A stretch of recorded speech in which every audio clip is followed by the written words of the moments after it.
One day, my mother-in-law dropped a bombshell on me. She said that my husband was having an affair and that she was supporting him in this. On top of that, they planned to live together at the mistress's house. At my in-laws' home, my father-in-law was in a wheelchair and needed constant care. Despite this, my husband and his mother both left to live with the mistress. What they did was clearly unforgivable. Still, I couldn't just abandon my father-in-law, so I stayed to take care of him. As I struggled with what to do, my father-in-law suddenly stood up. My name is Linda, and I'm 30 years old. I've been married to my husband, Bob, for almost 3 years. In the beginning, our relationship was great, but now we don't talk as much. Is this what people mean by getting used to each other? The more we knew about each other, the more our love settled down, and we started living a more stable life. There was nothing wrong with our marriage, but it had become a bit boring. About a year ago, Bob's job got busier. He started working overtime and going on business trips, which used to be rare. He still took care of all the bills, and I had my own job too, so I couldn't always be worried about him. Sometimes, when he came home early, we'd have dinner together and catch up. It might seem from the outside like our marriage was cooling off, but that wasn't true. This was just how our life was. Then one day, I came home from work and found Bob there already. Normally, he wouldn't be home until after 10 p.m., but it was only 7 p.m. "Welcome back," I said. "You're home early, didn't you have to work overtime?" He responded, "That's not the point. My father had an accident and is in the hospital." According to my husband, his father had an accident while heading to work at his own company. A car ran a red light and crashed into him. Luckily, his injuries weren't fatal, but he ended up paralyzed in both legs and one arm, leaving him in a wheelchair. I couldn't believe it. My father-in-law, who loved hiking and fishing, was now stuck in a wheelchair. It was heartbreaking. He was always an outdoor person and would take my husband and me on trips to various places. He treated me like his own daughter and often said, "If you ever have any problems, don't hesitate to ask me for help." Now, hearing that he had an accident was hard to accept. My father-in-law owned his own company, but since my husband worked elsewhere, we weren't told right away about the accident. We only found out when my mother-in-law called us. In these times, it was difficult to visit him as often as we wanted, and it was frustrating. One day, my husband, Bob, spoke to me with a serious look on his face. "Linda, Mom asked me for help with Dad." "What does she need?" I asked. "She's finding it hard to take care of him by herself, so she's wondering if we could help." "You mean take care of your father?" I asked. "Yeah," Bob said. "Mom's getting older, and she can't manage everything alone anymore." "So we'd have to move to your parents' house?" "Yes, there's plenty of space there, and we could all live comfortably. What do you think?" I fell silent. I cared deeply for my father-in-law, but I couldn't just agree to something I'd never done before without thinking it through. "It's not that I don't care about your father," I said, "but I also have my job." Suddenly being asked to provide care, I'm not sure what to do. I tried to think of the best solution, but nothing came to mind. Sensing my hesitation, Bob took my hand and looked at me directly. "I need you," Bob said. "I know it's going to be tough since it's your first time, but I'm worried that if we leave everything to Mom, she'll break down too." "I think it will be hard," I said, "but I have my job." "You can quit your job, Linda. I'll cover all the expenses. Can you focus on taking care of Mom and Dad?" "Quit my job?" "Yes," Bob said. "I'll support us financially. That's why I need you. Our family needs you." He was practically begging me on his knees. Eventually, I decided to quit my job and take care of my father-in-law, just as Bob had asked. A few days after we moved in with Bob's parents, he suddenly announced, "I'm going to take over my father's company and become the president." Even my father-in-law was surprised, but he seemed happy that his son was willing to take over the business. With tears in his eyes, my father-in-law said, "Bob, I can't believe you're saying this after all the times you said you didn't want to work for the company." "Well, with you in this condition, Dad, I can't just let the company go. I need to step up." "Thank you," his father said. "I was worried about what would happen to the company. I thought I'd have to leave it to someone I trusted, but if you're willing to take it over, I'd like to pass it on to you." "I'll do my best, Dad. I'm counting on you. Please make sure the employees have a good working environment." "Of course," Bob said. Bob officially took over the company, and my father-in-law stepped down from president to chairman. Although the chairman usually has responsibilities, my father-in-law decided to let Bob run the company completely, keeping only the title. 2 months passed since Bob became president. Every day, He would come home late, usually past midnight. At first, I thought he was just busy with his new role and was working overtime, but working late every single night seemed strange. What really made me suspicious was the odd smell coming from him. One night, I couldn't sleep, so I got up to get a glass of water from the kitchen. I heard the front door open, and when I greeted Bob with, "Welcome home," I noticed a strong smell of soap coming from him. Bob looked surprised to see me awake. "What? Why are you up at this hour?" "I couldn't sleep. You've been coming home late a lot," I said. "Well, I can't help it. I've taken over Dad's company, and there's a lot I don't know." "I see, you must be exhausted," I replied. "I'm tired, I'm going to bed," he said, trying to leave, but again, I caught that strong soap scent. On impulse, I grabbed his arm and asked firmly, "Bob, who do you usually work overtime with?" "What? Why are you asking me that?" he responded defensively. "I just noticed a nice scent on you." "How should I know? I'm working hard, so stop asking me petty questions." His irritated expression only made my suspicions grow. As I wondered how to confront him, Bob let out a frustrated sigh. "Can you stop with that already?" Bob snapped. "I come home tired, and you start questioning me right away. That's not a nice welcome." "I didn't mean to, I was just curious," I explained. "So you're doubting me? We're living comfortably because I work like this every day. Do you understand that?" "I do, and I appreciate it." "Then cut it out. If you have time to talk about this, why don't you do some cleaning instead?" "I don't have time for this." With that, he stormed upstairs, leaving me alone. Later, when I peeked into the bedroom, he was ignoring me, playing on his phone. I tried to apologize, but he completely ignored me. The next day, my mother-in-law confronted me with an angry expression. "Linda, I heard you suspected Bob of cheating yesterday." "I didn't suspect him," I said. "I just asked who he was working overtime with." "That's suspicious enough," she shouted. "You're only able to live because Bob works hard. Do you realize that?" "I do, and I'm grateful. I was just voicing a concern I had." "Well, it was rude. What are you trying to do, make Bob uncomfortable? You're the worst wife ever." After yelling at me, she dumped all the housework on me and stormed off. My mother-in-law has never really liked me. In front of my husband and father-in-law, she pretends to help with housework, but I'm the one who does all the chores. I also take care of my father-in-law. My mother-in-law often finds excuses to go out and only comes home in the evening.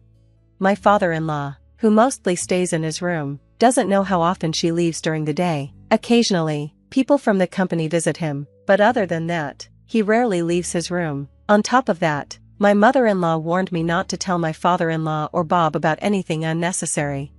So, I had no choice but to quietly do all the housework and caregiving. What made it bearable was my father-in-law's kindness. Every time I helped him, he would thank me with a sorry expression. "Linda, I'm so sorry. You must hate taking care of an old man like me, right?" "That's not true at all," I reassured him. "I think of you as my own father," I told my father-in-law. "It's an honor to help you." "Having you say that makes me feel lucky," he replied. "I'm really glad someone like you married Bob." "Likewise," I said. "I'm glad to have a kind person like you as my father-in-law." In the midst of the hurtful words and actions from my husband and mother-in-law, my father-in-law, who needed me, was the one keeping me going. Every night, I would help him get ready for bed, wipe him down, and turn off the lights. But today, as I returned to the living room, I was surprised to see Bob and my mother-in-law there. My husband had a strange grin on his face, and I had a bad feeling about it. Then, my mother-in-law said, "Good timing. I have something to tell you. I'll get straight to the point. You should take care of your father here for the rest of your life." "Wait, what?" I asked, shocked. "I've decided to live with a new daughter-in-law," she continued. "Bob will be with me too." "A new daughter-in-law?" I was speechless. As if to mock me, my husband threw divorce papers in front of me. "I have a girlfriend," he said. "My mom and I are moving in with her. Whether you submit the divorce papers is up to you, but you'll still be responsible for taking care of Dad." I felt like the world was crumbling around me and collapsed to my knees. Bob and my mother-in-law started packing their things, leaving me alone in the silent living room. Tears started falling when, suddenly, my father-in-law appeared in his wheelchair. "Linda, what's all this noise? Where's Bob and his mother?" he asked. "And why are you crying?" I explained everything that had happened, and his expression grew serious. By the time I finished, his eyes had a determined look. He stood up quickly, shocking me. "Linda, It's time for a counterattack, he said. Huh? Your legs, I stammered. Sorry for keeping it a secret, but I've been able to walk for a while now. Leave everything to me, the preparations are already in place. My father-in-law pulled a large brown envelope from a drawer and showed me its contents. Inside were documents proving my husband's affair and, to my surprise, evidence of my mother-in-law's affair as well. He explained that after Bob became president, he had trusted employees keep an eye on him. They discovered that Bob left work on time every day, even though he always came home after midnight. My father-in-law hired a private detective to investigate further. He also suspected his wife, who frequently went out during the day, and had her investigated too. Both of their affairs came to light, and he had just recently gathered the evidence. He had been waiting for the right moment to tell me the truth. I'm glad we could talk, Linda, my father-in-law said. What do you want to do? I want to get back at them, I replied.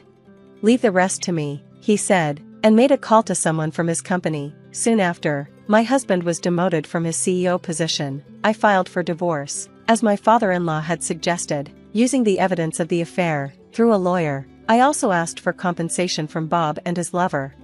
A week later, Bob came to the house, likely because he had received a legal notice. In front of me and my father-in-law, he shouted angrily, Dad, what's going on? Just because I cheated, you're firing me as CEO?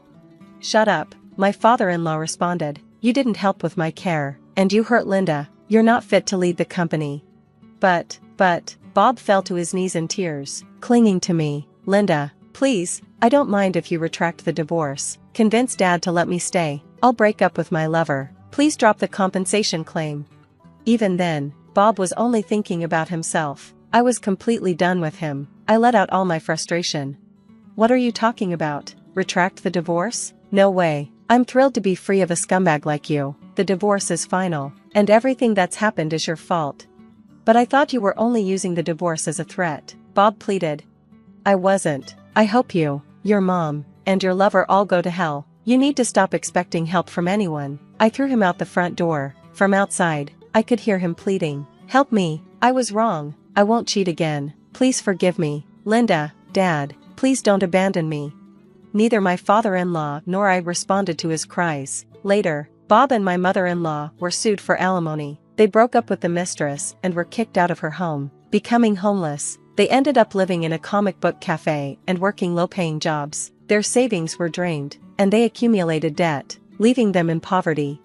On the other hand, I continued to take care of my father-in-law. Despite the divorce, he kindly said, "You're welcome to stay as long as you'd like." Grateful for his kindness, I decided to continue living with him. Recently, my father-in-law has started going to a daycare service during the day, which allowed me to start working again during those hours. There will be challenges ahead, but I'm determined to do my best and continue caring for my father-in-law. Pretend you need to use the restroom and escape. Under the table, my brother, Patrick, nudged my foot with his smartphone, secretly showing me the screen. It seemed he wanted to get me out of this situation. 3 years into our marriage, I finally got to introduce my brother Patrick to my husband Randolph. However, Patrick's face clouded within seconds of meeting Randolph, and he rudely ignored the conversation to stuff his face with the snacks in front of him. That cake looks delicious. Riley, why don't you go to the restroom for a bit? Wait, what are you planning to do with my cake? One piece didn't seem enough. I'm a bit hungry. Can we talk after I eat this? Patrick, being a detective, wasn't one to do things without reason. There must be a purpose behind Patrick's actions, but I couldn't grasp it. I headed to the restroom to gather my thoughts. After considering, I decided not to run away and returned to the living room. When I sat next to Patrick, he gave me a furious look as if to say, "Why did you come back?" I had taken some precautions, so I hoped he wouldn't be too angry. It seemed those precautions worked, as the doorbell rang after a while. When I checked the monitor, I finally understood his intentions. Randolph was apparently a terrible person. In that case, in this situation, Randolph would be facing severe consequences. I am Riley. I'm 35 years old and work in sales. I married my husband Randolph 3 years ago, and we don't have children yet.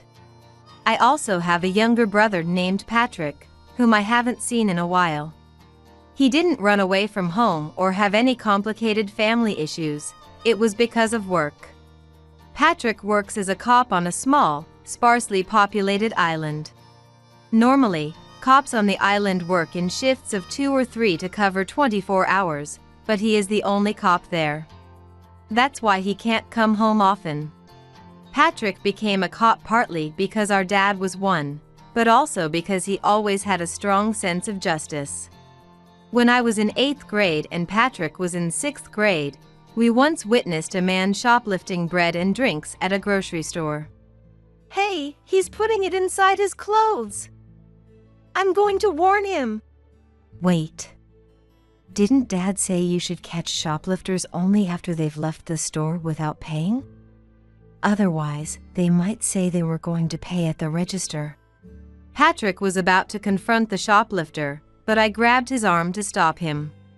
I felt like a police officer ready to catch the shoplifter, fully immersed in the role. He seemed to feel the same, breathing excitedly.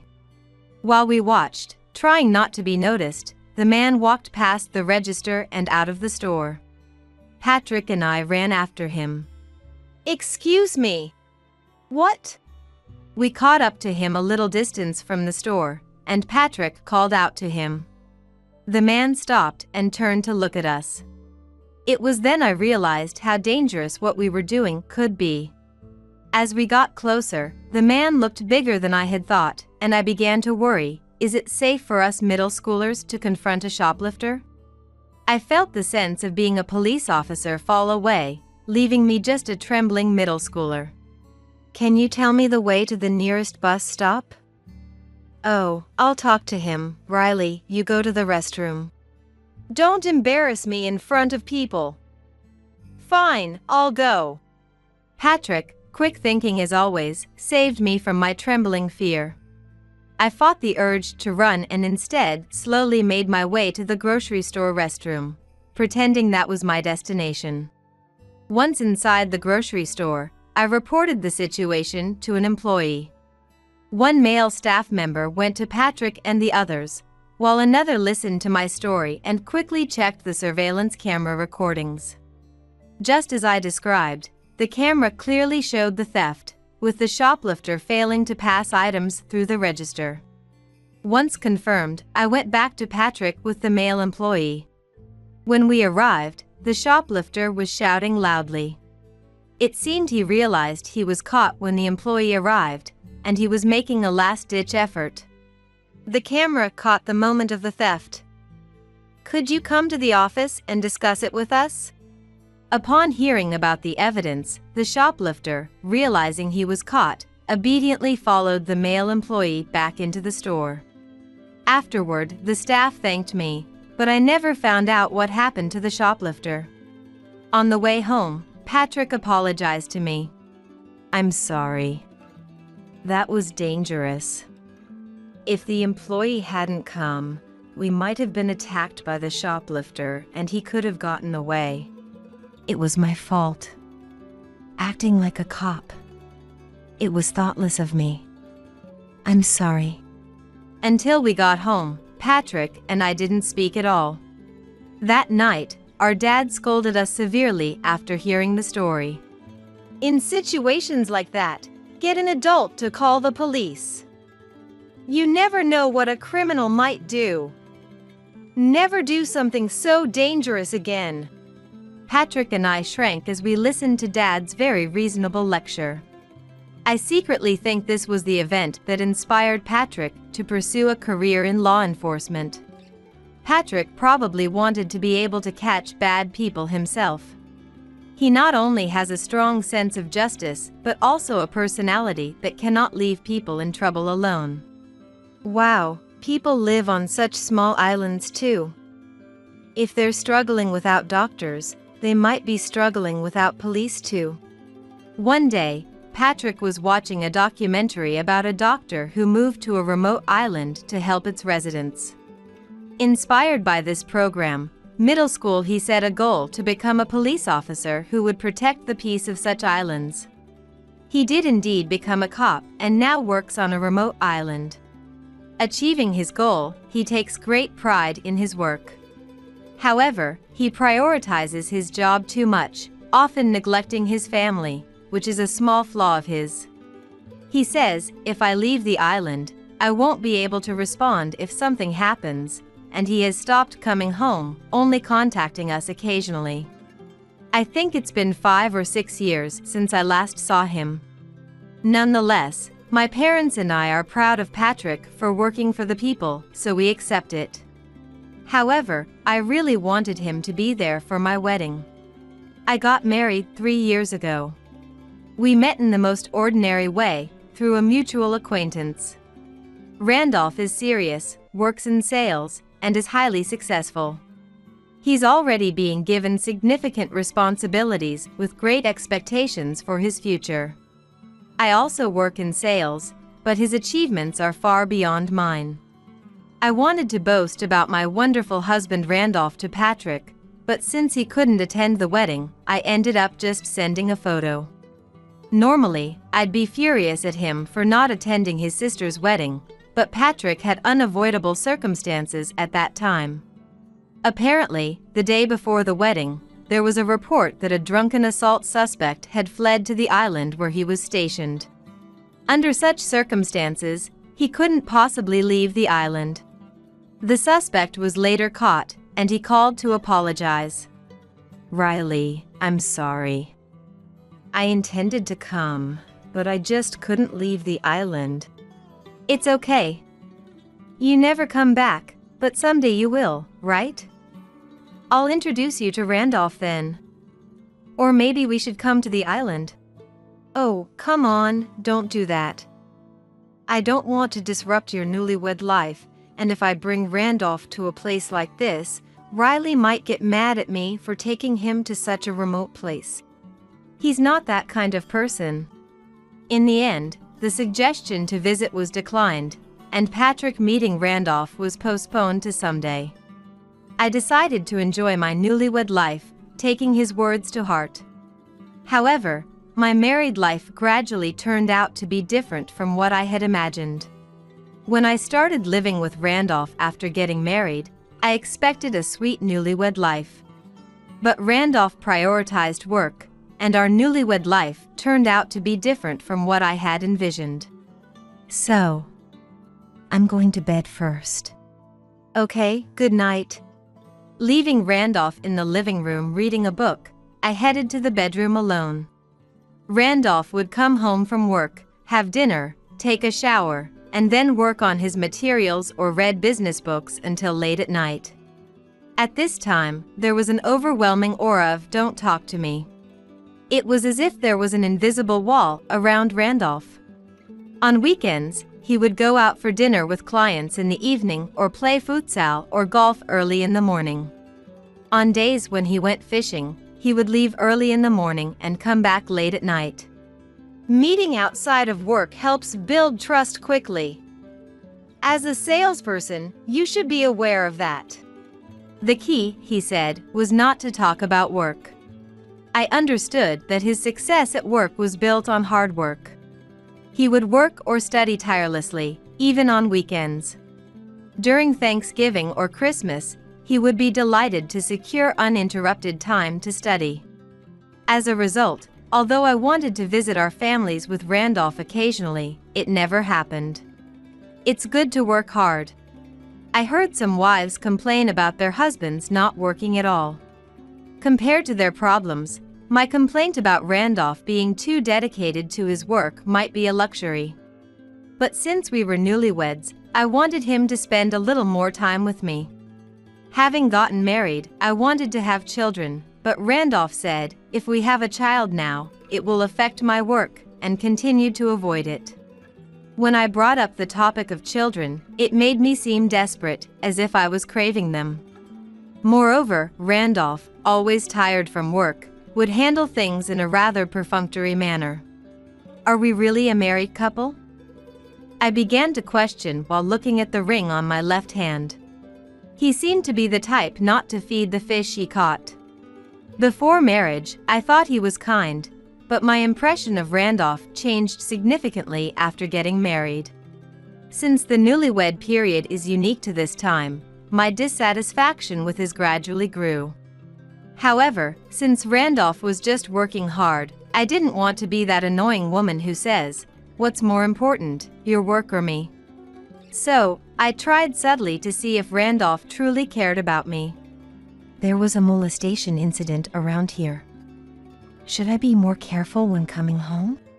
You're over 30 now, so you don't need to worry. Randolph's words made me feel uneasy. I should probably be more worried than I thought. I decided to express my feelings a bit more clearly. You always seem to be working, even when you're at home. But isn't that taking a toll on your body? Maybe you should rest sometimes. I mean, we're newlyweds. Shouldn't we try to have more of a married life? I'm in my mid-30s now, and I'll be in my 40s before I know it. Now is the time to push myself at work.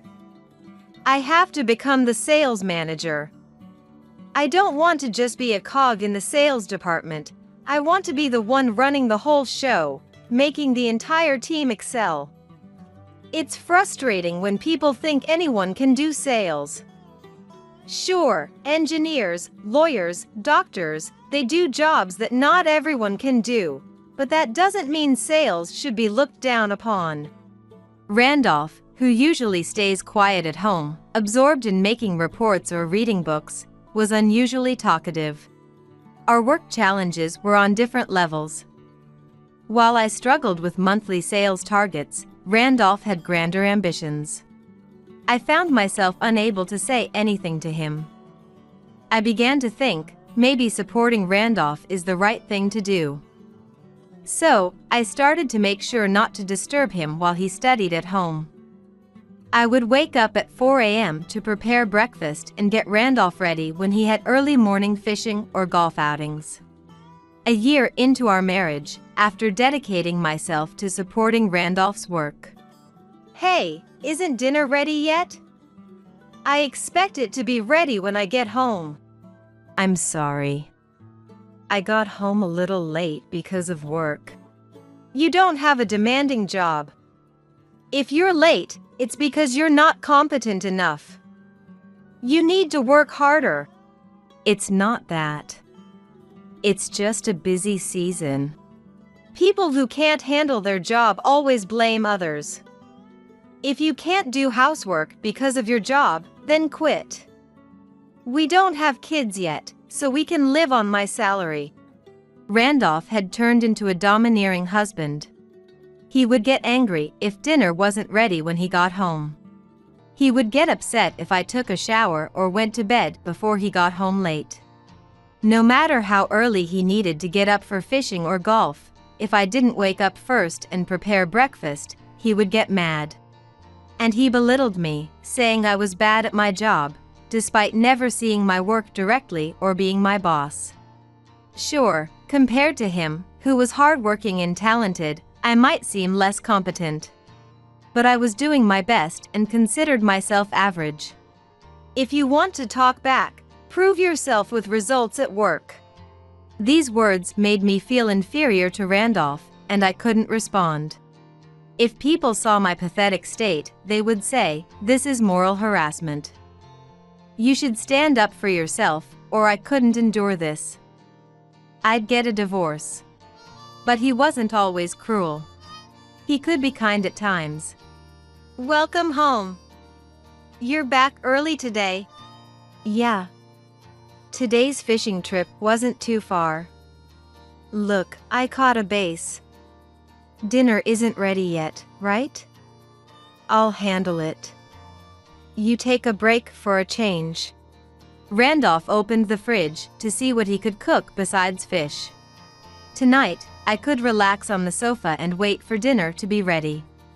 Moments like these made it impossible for me to dislike Randolph. Watching kind Randolph from behind, I thought, Randolph is just tough on work.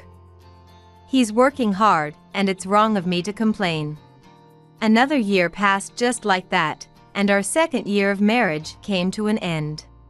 Our third year of married life began. One day, after Randolph left as usual and I was alone at home, I sat on the sofa and reflected on the past 2 years and a bit of our married life. It's strange. There are no memories. The only thing that comes to mind is me doing housework for Randolph while working. As for good memories, the only ones that barely come to mind are our wedding, honeymoon, and the excitement I felt when we moved into this house and started our newlywed life. I realized that while I had been accumulating dissatisfaction with Randolph, I had been deceiving myself by thinking, this is something that can't be helped, this is something I should endure. Realizing this made me disillusioned with Randolph. But since we're married, it's not something that can be simply resolved with a goodbye. I shouldn't rush to a conclusion, but rather start by facing Randolph and my own feelings. I began to seriously think about the future, and it felt as if the part of me that had drifted away was coming back. The next day, out of the blue, I got a call from Patrick after a long time. Patrick, it's been a long time. Almost 100 years, right? A bit over 2 years. Actually, I'm moving back there. Moving back? You mean leaving the island? Yes, a new officer is coming, so I have to move back, and I'll be transferring from the community section to the detective section. Really? So you'll be a detective like Dad? Well, at first it'll probably be all grunt work. And since I'm moving back, introduce me to Randolph. Randolph, huh. Since I was thinking a lot about Randolph at that time, my subtle reaction must have been noticeable over the phone. It's not like right away. I'll be busy with work for a while after moving back, so it'll be a bit later. That's not the point. What's wrong? Did something happen? As if to confirm my current situation and feelings, I explained to Patrick about the past 2 years and a bit of my married life. Since I hadn't talked to anyone about my marital problems with Randolph, including feeling belittled at work and having a domineering husband, my dissatisfaction with Randolph flowed out surprisingly smoothly. After listening to my story, Patrick gave me some very police-like advice. Isn't that moral harassment? I thought you'd say that. But he's kind sometimes, too. That's a typical case of a woman who can't leave a guy who does moral harassment or DV. It's like you're in a brainwashed state with a mix of rewards and punishments. But every time Patrick gave me advice, I countered with but after but. At this point, I was likely already in the brainwashed state Patrick described. Even understanding that, my but didn't stop. In the end, it's up to Riley to decide what to do. If you don't want to leave, that's your freedom too. After talking a lot about Randolph with Patrick, he handed down an extreme conclusion. I regretted being so annoying with my but after but. But, if I think about it, I don't have to come to a conclusion right now. Meet him once. Then let me know what you think. Got it. Patrick replied, sounding a bit annoyed. Knowing I was being an annoying sister, I felt sorry. That night, I told Randolph that Patrick was coming over. My brother is coming to our house next time. We've been married for 3 years, but you've never met him, right? What? Isn't he a cop just like Scott? Yes, he is. And he's about to become a detective soon. Is home not okay? Would it be better outside? No, home is fine. So, when is he coming? He said that even when he gets back here, he'll be too busy with work to settle down for a while, so it'll probably be more than a month. Randolph seemed nervous about meeting Patrick for the first time. I was also feeling a bit anxious, remembering the time I introduced Randolph to my family when we got married. A month later, Patrick came to our house. This is Randolph. Nice to meet you. Likewise, nice to meet you. I apologize for the delay in introducing myself. When I led Patrick into the living room, Randolph stood up from the sofa to greet him. Patrick returned Randolph's greeting, but his expression darkened when I introduced them, and he froze for a moment at the living room entrance. I panicked, wondering if Patrick had judged Randolph to be a useless man within 2 seconds of meeting him. However, after another 2 seconds, Patrick's expression was filled with the same sense of justice he had when he confronted a shoplifter back in middle school. Patrick's expression concerned me, but after confirming that they had finished their brief greetings, I guided Patrick to the living room table. Patrick sat next to me, with Randolph sitting across from him. I had already prepared tea and snacks for everyone at the table. That cherry pie looks delicious. Riley, why don't you go to the restroom for a bit? Hey, what are you planning to do with my cherry pie? One piece doesn't seem enough. I'm a bit hungry. Can we talk after I eat this? Sorry about that. He likes cherry pie, so I prepared it, but that might have been a mistake. It's good he's not a difficult person. Patrick smiled innocently like a child, prioritizing the cherry pie over his conversation with Randolph. I thought to myself, even if he's family, isn't this behavior rude for a first meeting, while showing a slightly displeased expression? At the same time, I wondered, Patrick wasn't such an ill-mannered person before, and tilted my head in confusion. There must have been some reason behind Patrick's words. However, not understanding it, I tilted my head even more. Patrick glanced at me as my head tilted more, then under the table, he opened a messaging app on his smartphone and started typing at an incredible speed. When the text was ready, he nudged my leg with his smartphone under the table and secretly showed it to me. Pretend to go to the restroom and leave. Patrick seemed to want to get me out of there. I understood his intent, but not the reason. However, I knew that Patrick, being a detective, wouldn't do something meaningless in such a situation. You know, when you said earlier, go to the restroom, you really made me feel like I needed to go. I left the living room and headed to the restroom, thinking about what Patrick was trying to do, whether I should leave the house instead of returning to the living room, and many other things. If Patrick told me to leave, does that mean there's a potential danger to me? But then, does that mean Randolph is dangerous? Could that be? If Randolph were dangerous, would it be okay to leave him alone with Patrick? If Patrick wanted to talk to Randolph, wouldn't it be better for me to be there since I know more about Randolph? Although Patrick told me to leave, I decided to return to the living room. It took you long enough. It's rude to keep Patrick waiting, you know? Isn't it ruder that Patrick suddenly started eating the cake? And Randolph, it's not polite to say a woman takes too long in the restroom. When I returned to the living room, Patrick looked at me with surprise in his eyes. As I sat down next to Patrick again, he gave me an angry look, asking with his eyes, "Why did you come back?" I hoped he wouldn't be too angry since I had taken some precautions. Besides, if he kept that expression, whatever Patrick was planning might be sensed by Randolph. The phone's ringing. Huh? Oh. I'll take it outside. His phone rang at the perfect timing, giving me an opportunity to get him out of the living room. Once he stepped out, he would be able to regain his composure. I'm really sorry about my brother's manners. I thought he'd be more serious since he's a cop. Just because he's a cop doesn't mean he's always serious in his private life. While I made some harmless small talk to fill the time, Patrick came back looking much calmer. He seemed to have regained his composure. We once caught a shoplifter together, Riley and I. Handling that at such a young age. Even after Patrick came back, the small talk continued. It was surprisingly normal and uneventful. Dad got really mad at us back then.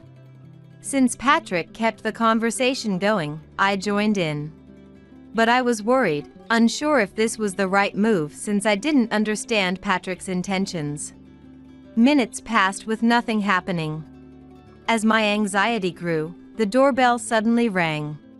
When I checked the monitor to see who it was, I finally understood Patrick's plan. Patrick checked the monitor and then looked at me, signaling with his eyes. It looks like they've arrived. Come with me. What? Just come on. There are things I need to confirm. Randolph, looking puzzled, tilted his head as he followed us to the front door. Who are you? When Randolph opened the door, his confusion only deepened, and he tilted his head even more. Outside, there were 2 men and a car. I had a good idea of who these men were. Aren't these guys detectives? Detectives? But they're not in uniform. Detectives aren't the same as police officers. They often wear plain clothes. Oh, really? But why are detectives here? When I revealed that the men were detectives, Randolph's expression shifted from confusion to shock.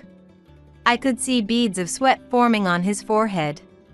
I still didn't know why the detectives were here, but I could explain why I had called them. I called the police station. Patrick secretly told me to pretend to go to the restroom and escape. So, I thought it was an emergency. When you came back, I was surprised. I was planning to question Randolph after Riley left the house. There was a chance he might get violent. There's no way I could understand all that from pretend to go to the restroom and escape. That's why I called the police. When we caught that shoplifter in middle school, Dad told us to contact an adult or the police in an emergency. So, I told them my detective brother told me to escape. After that, I got a call from the police station to confirm. I asked them to send a few officers. Oh, so that call was from the police station. Patrick and I solved one question after another. However, the most important question remained unanswered. Just as I was about to ask, Randolph, who had been ignored, interrupted. Don't you dare make decisions behind my back. How did you figure out I was a criminal? The moment the detectives showed up at our door, I had a hunch that Randolph had done something wrong. However, the real question was, what did he have done? I stayed silent, intently listening to the conversation between Patrick and Randolph to uncover the answer. I just got back to this area recently and was getting updated on the local incidents. Among them, there was a series of sexual assaults believed to be committed by the same person. These incidents occurred in 2 places. One was a bit away from this house. The other was near the place where Randolph lived before he got married. I learned about Randolph's previous residence from a call with Riley. Strangely enough, the sexual assaults in the area where Randolph used to live suddenly stopped around the time he got married and moved. No way! Sexual assaults? I felt the blood drain from my face at this shocking revelation. That could just be a coincidence, right? The sketch made from the victims' descriptions looks exactly like Randolph. Not only that, but the physical characteristics also match perfectly. Riley sent me photos from their wedding, but it didn't click until I saw Randolph in person. It's one of those things where you need to see the actual face to realize it. I also sent those photos to my colleagues at the station. Because of those photos, we quickly decided that it was necessary to talk to Randolph, which is why the detectives are here now. Am I going to be arrested? It's hard to say right now. We need to take you to the station for questioning, and then we'll see where things stand.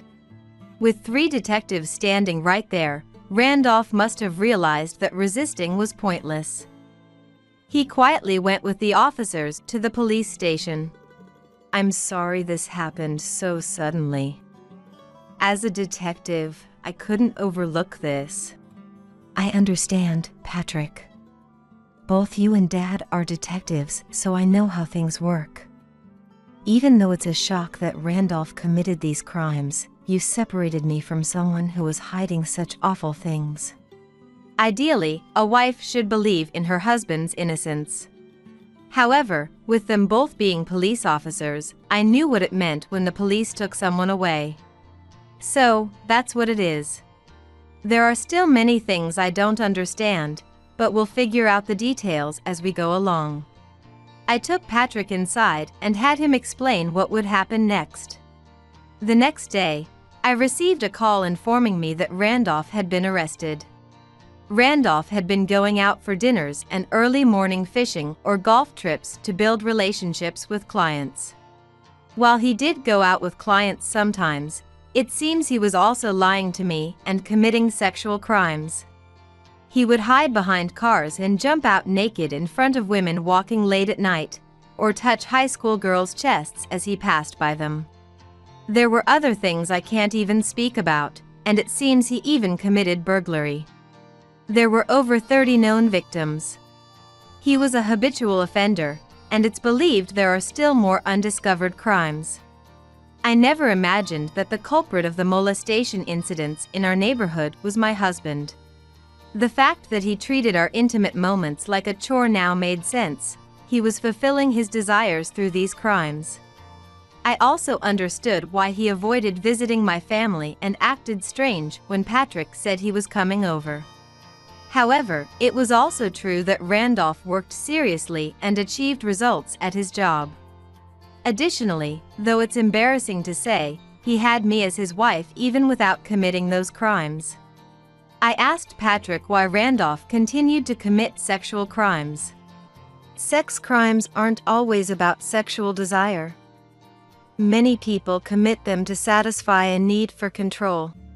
Control. Now that you mention it, he did want to be in a higher position at work and act like a domineering husband. He certainly had a strong desire for control.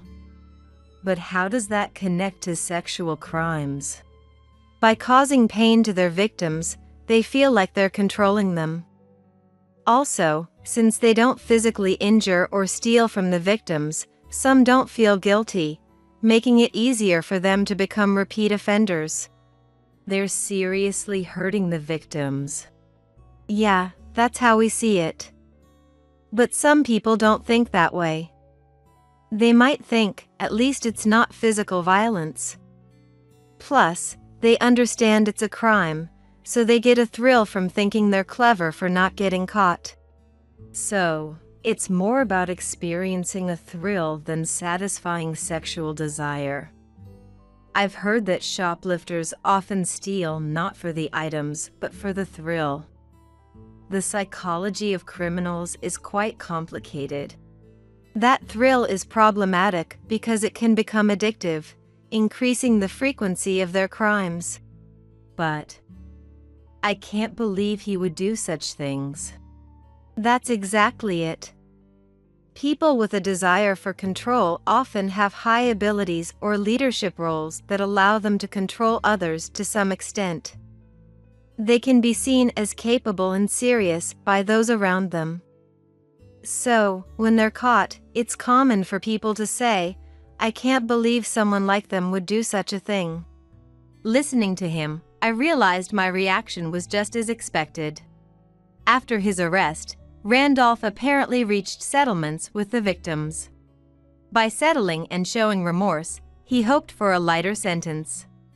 However, according to Patrick, the number of cases was too high for a slightly reduced sentence to avoid imprisonment. Moreover, the settlement amounts ranged from $2,000 to $3,000 per case, and with the current 30 known cases, he had lost all his money and would likely spend his days in prison. Not everyone received a settlement, but Randolph has lost all his money and will soon be facing prison time. I'm preparing for the divorce. Apparently, you can get divorced even while the other person is in prison.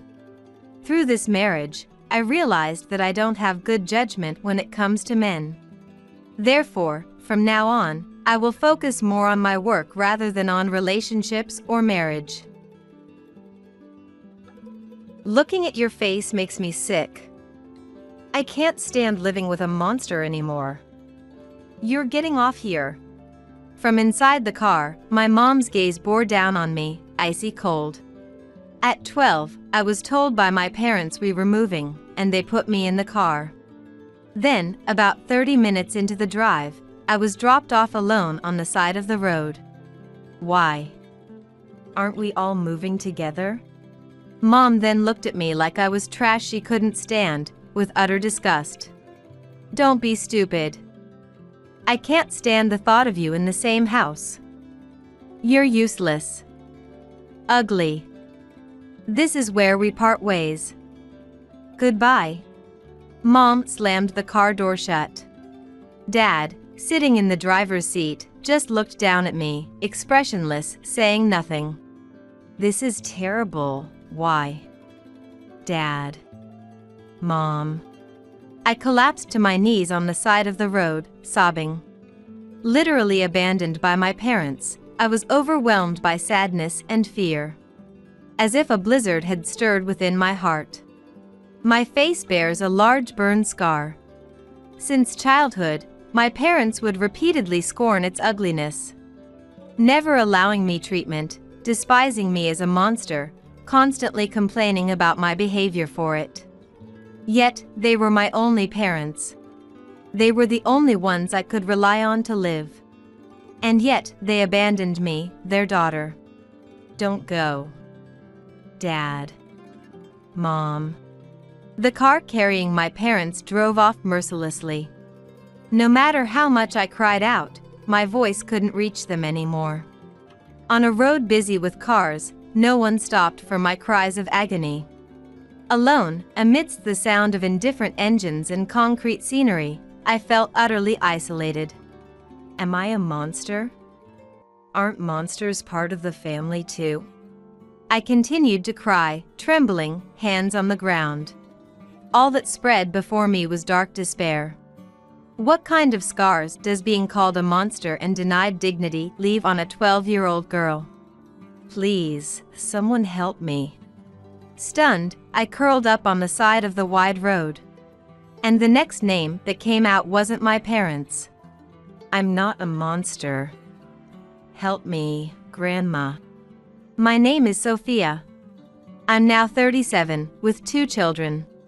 Raised by my dad, a corporate executive, and my mom, a homemaker, until I was 12. I have a large burn scar on my face. From an injury in my childhood, the details of which I don't fully remember. Only the memory of intense heat, pain, and crying out as everything turned red before my eyes. This scar made me the subject of constant stares and whispers, both in preschool and elementary school. Creepy, ghost girl. Boys would taunt, and since girls began showing interest in fashion and beauty from an early age, I was ostracized and gossiped about.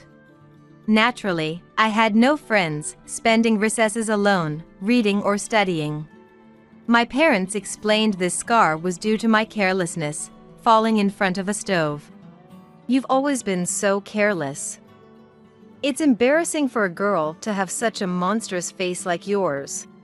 Mom would say when discussing the burn. Indeed, looking in the mirror, the red and black mottled skin looked painful. Thinking I could never enjoy fashion or makeup like other girls made me feel gloomy. But being continually rejected by my parents hurt much more than any self-deprecation. That's why you've grown up to be so gloomy, without a single friend. Remember the sports meet? You couldn't participate because no one wanted you on their team. No one wants to be friends with someone with your personality. Just like Mom, instead of encouraging me, she added insult to injury as I grappled with hurt and isolation. I was made to wear the same clothes until they were tattered, and every time I outgrew them, she would click her tongue in disapproval. Meals consisted of leftovers from Dad and Mom or expired deli items, carelessly placed on the floor, and I never ate with the family. Yet, Mom would often claim she was taking care of me. My dad was often absent due to his busy job, and when he was home, his demeanor was no different from Mom's. Your face is truly disgusting. With a face like that, you'll never get married. Because of this, they never protected me. Being constantly rejected by my parents made me believe I was worthless. Ugly in appearance, dark in personality, and ignored by everyone. I felt I had no place at home or at school. Maybe there was no point in living at all.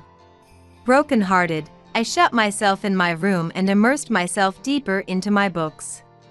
The books I read were always borrowed from the school library, ranging from children's literature to biographies of great people, histories of various countries, and even books on unusual sciences. I had plenty of time to myself. Dad was an executive at his company, and he and Mom, being close, often went on trips together, funded by their ample wealth. Being disliked by my parents, I was never taken along, always left to house sit. During these times, I was usually left with Dad's grandma. Staying at Grandma's house felt much more comfortable than being at my own. She was the president of a health food company and lived in a spacious single-family home. She never spoke ill of my burn scars and treated me with respect as an individual. There was also a live-in housekeeper named Emily, who was always kind to me and played with me. When I talked about the books I had recently read, Emily would listen intently without showing any annoyance. If there was something difficult in the books, Grandma and Emily would explain it to me carefully, or sometimes we would research it together. They often helped me with my studies too. Sophia, are you reading such difficult books already? That's amazing. Sophia, you're really smart. Being intelligent is important in life. Let's continue to develop that. I had no place at home or school, but both Grandma and Emily always affirmed me. I only felt less alone when I was left at their house. However, I couldn't stay there forever. When my parents' trip was over, Mom would come to pick me up. Those moments were a bit scary for me. In front of Grandma, Mom would hide her true nature and thank her in a voice higher than usual. I'm really sorry for always imposing. I don't know how to thank you enough for taking care of such a child for us. Thank you, truly. After being sent off by Grandma and others, Mom's demeanor would change as soon as we were alone. Her face, previously plastered with a forced smile, would quickly turn to disdain towards me. Come on, let's go home. Mom, carrying a bunch of fancy souvenirs from the trip, would yank my arm hard. Don't get too comfortable just because Grandma is kind to you. Even Grandma must find you disgusting. She probably finds it a hassle to deal with you. She's just putting up with it for us. Don't you dare take it for granted. With those words, Mom glared at me. By the time I was dragged out the door, Grandma and Emily could no longer see what was happening. I was roughly pulled along and put back in the car to go home. Back home, the cycle of constant rejection resumed. I didn't have the courage to run away as a primary school student, so I endured everything except for the times I was left at Grandma's house. Then I turned 12 and reached 6th grade. Life didn't change. In fact, it got worse as the girls in my class became more aware of beauty standards.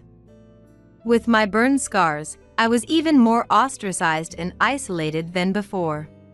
The harassment from the girls increased, with them saying mean things loudly enough for me to hear or hiding my belongings. Then one day, my parents suddenly announced we were moving.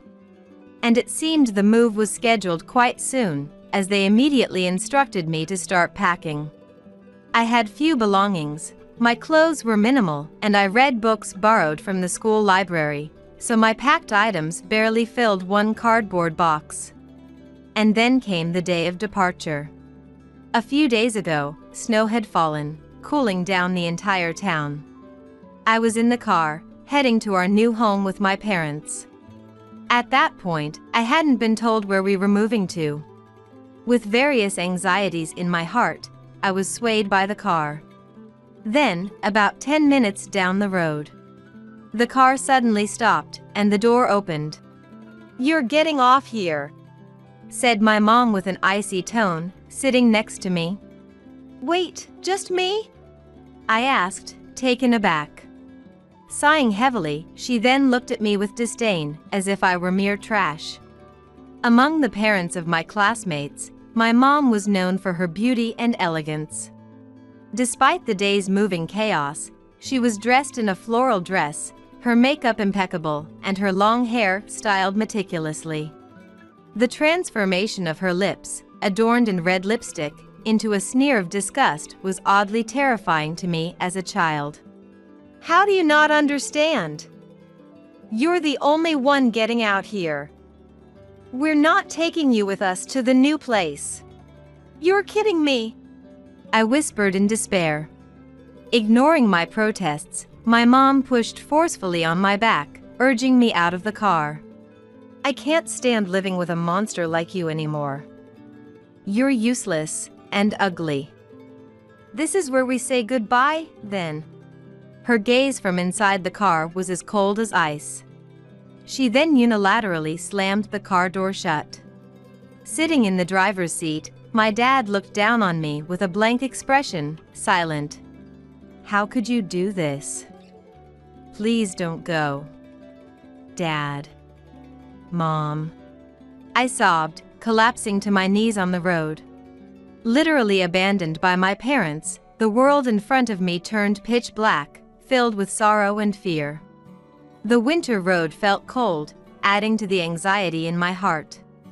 Inside, a cold blizzard raged. Yet, the car carrying my parents mercilessly drove away. No matter how much I screamed after it, my voice could no longer reach. No one stopped for my cries of agony. I was utterly alone. Am I a monster? Aren't monsters part of a family? Kneeling on the ground, I continued to cry, shivering. Before me, only a vast expanse of utter despair spread out. How much of a scar does being called a monster and denied dignity leave on a 12-year-old girl? I'm not a monster. Please, somebody help me, Grandma.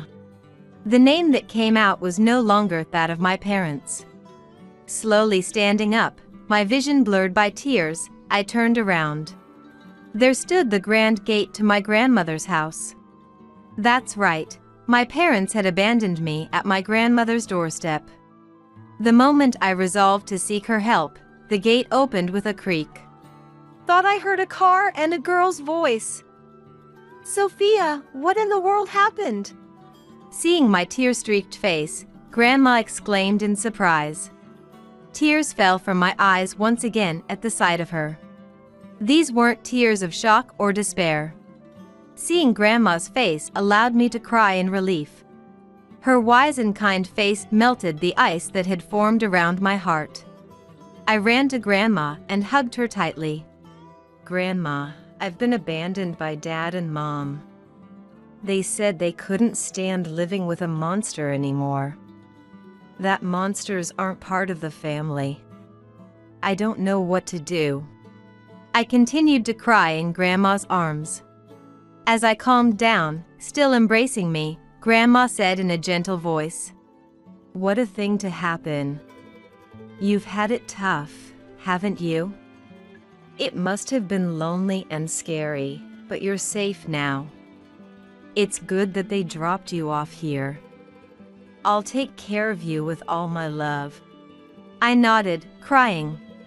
"It's cold out here, let's go inside," she said, leading me into the house. The large house had many rooms, but I was always taken to the one Grandma used as a dining room. My body, chilled by the harsh winter wind, gradually warmed up. Grandma made me a warm and delicious soup and listened carefully as I told her everything. When I had finished speaking, Grandma's face was tight with anger and disbelief. I always thought they were lazy and only interested in luxury, but I never imagined they would go so far as to abandon their own daughter. Grandma continued, shaking her hand. I hesitated to say this about my own son, but ever since they started leaving you with me to go on luxurious trips, I had my suspicions. Sorry. I blurted out, apologizing instinctively. It's okay, dear. Having Sophia here is a joy for both me and Emily. We love talking to you. But it bothered me that it was always just the two of them on these trips, not a family vacation. And when I saw the luxury items they brought back, I couldn't help but feel they were enjoying their lavish lifestyle at your expense. After finishing her soup, Grandma looked at me and smiled, saying, "It's going to be all right. I'll protect you. And as for them, they'll get what they deserve for abandoning Sophia. Rest easy now, you're safe here with us." Thank you, Grandma. I'm grateful, I said. Then Emily arrived. After Grandma explained the situation to her, they began to prepare a meal together for the three of us. The meat was juicy, the salad was filled with fresh vegetables. With delicious soup and a variety of other dishes, it was a feast that filled both body and soul. To welcome Sophia, let's have a party. With a beaming smile, Grandma spoke. The three of us quickly passed the time enjoying our meal. After dinner, Grandma sat me down for a serious talk. It was about the burn on my face. I had been told by my mom that it was my fault for being careless and bumping into the stove when I was little. However, the truth Grandma told was completely different. My dad, currently an executive at a subsidiary of Grandma's company, was vice president at the headquarters back then. However, his performance and attitude towards employees became a problem, leading to his demotion. Though he took an executive position at the subsidiary, his salary significantly decreased compared to what it was when he was a potential president. This led to an argument with my mom after she found out. Upset that they could no longer live luxuriously, my mom became furious, and the argument escalated. In an attempt to push my dad, my mom's arm hit me, and I was pushed into the stove face first with great force. That was the real story behind my burn. It wasn't my carelessness, but my parents' fault. And my mom lied to me to protect herself, continuously insulting me about the scar as if I were an outlet for her stress. That's awful, I said. Yes, it is. I debated whether to tell you, given your age, but considering your situation, I felt responsible for staying silent. So, I thought it was time to tell you, Grandma explained. Thank you for telling me, I replied. My feelings towards my parents shifted from fear to anger. I longed to prove them wrong someday. What could I do? My studies were all I had, but Grandma once told me my intelligence could be my weapon. I resolved to focus more on my studies than ever before, determined to get back at my parents. And then, in the blink of an eye, 25 years passed. I followed through with my resolve, and Grandma supported me through college. She also took me to the hospital for treatment of my burn scar. After years of treatment, the scar had faded significantly and became less noticeable as an adult. With makeup, it could be hidden well. During this time, Grandma's house underwent significant renovations and expansions, growing to a size of 990 square meters. The housekeeper changed a few times due to personal reasons, and now Madison was helping with household chores. The year I turned 37, Grandma passed away. At the age of 95. Her health had gradually declined after turning 80, and she passed away peacefully in a hospital after several admissions. Though I grieved for Grandma, who had done so much for me, I had no regrets. I learned many things from her. and vowed to treasure these lessons as I continued with my life. As for my parents, they never once reached out to me. We didn't know each other's contact information, and they never appeared at Grandma's house. Effectively, 25 years had passed in estrangement. Even when Grandma was ill and after her passing, my dad, her son, never showed up. Disgusted at how he could neglect his family to such an extent, I handled all the hospital formalities and funeral arrangements since I had lived with her for so long. The large house felt empty with only me and Madison left. Continuing to work hard, the same year Grandma died, an unexpected visitor came to the house. "What's happening with Mom's inheritance?" The person asking as he entered was my dad, whom I hadn't seen in 25 years. Mom was behind him. Both had aged, but their spiteful gaze remained unchanged. Behind them stood Madison, looking troubled, having let them through the gate to the front door. After 25 years without a word exchanged, and not even attending the funeral, why come now? As I wondered, Mom looked me over with a calculating gaze and said mockingly, "Oh? That monster girl has finally become a human."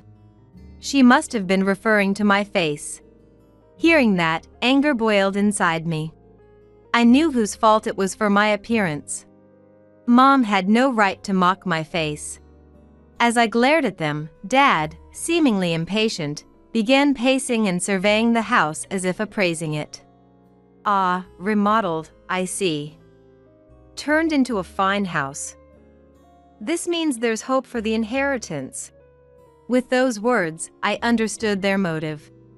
Having learned of Grandma's passing, they were after the inheritance of Grandma, who had been the president of the company. "You came for the inheritance? After leaving me behind and not contacting me for 25 years. You didn't even come to Grandma's funeral." My reply turned increasingly angry. Unforgivable. I could never accept it. We had no choice. "We were on a trip during the funeral. Besides, I'm her son, so I should inherit, right? We got no contact, so we came ourselves." Irritated by his presumptuous tone, I silently went to fetch a debit card. I didn't want to let my parents into the house. I didn't want their dirty feet trampling over the precious place where Grandma and I had spent our time.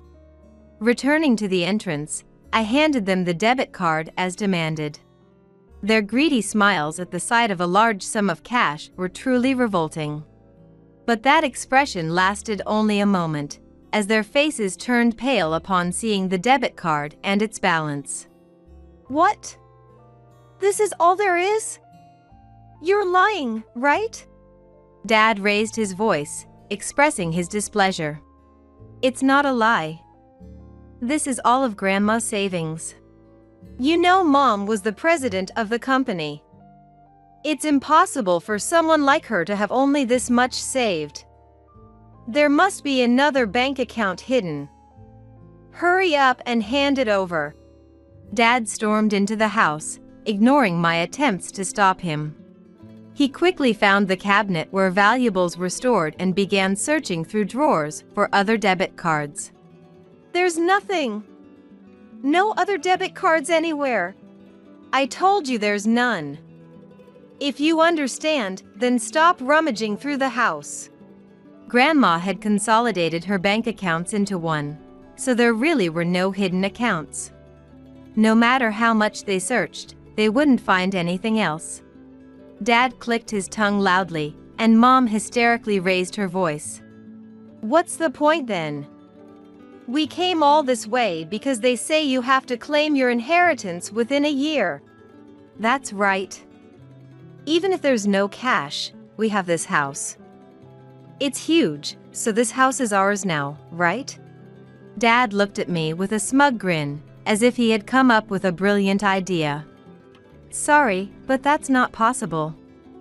When I turned 18, Grandma changed the house's title to my name. The remodeling was done then, too. It's been over 10 years, so it can't be considered for the compulsory portion of the inheritance. Hearing this, Dad's face turned beet red. Mom, equally infuriated, screamed with her eyes bulging. What is this? What's going on? Why does it belong to you? A monster shouldn't be receiving anything. Mom's shrieking figure somehow looked pitiful to me now. Amidst the swirl of old frustrations and anger, I felt a chill at the core of my head. Taking a breath, I calmly told Mom, "I've always wanted to say this, but I am not a monster. I'm a human being. There's no reason for Mom and Dad, who only think about their luxuries, to insult me. I also know from Grandma why I bumped into the stove." At that moment, Mom, eyes wide, lunged at me. Shut up. Shut up. Shut up. How dare you speak like that? Mom grabbed me by the collar, startling me momentarily. It's your fault for being there in the first place. That's why you're worthless. That's why you're a monster. There's nothing wrong with that.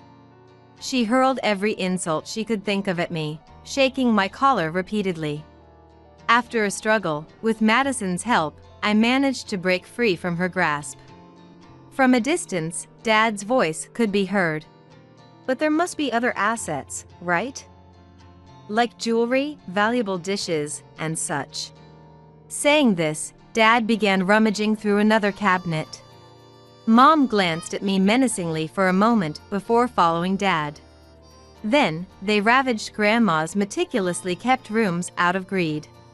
The living room, guest room, kitchen, everything was disrupted, drawers were pulled out violently, and items scattered on the floor and tables were knocked over. The sight of Grandma's beautiful home being destroyed was too much, and I screamed out. Stop! Don't touch that! Shut up! It's none of your business. Mom snapped, searching through a closet. Dad barged into another room, continuing the chaos. Please stop! I'm calling the police! I pleaded. Go ahead and call.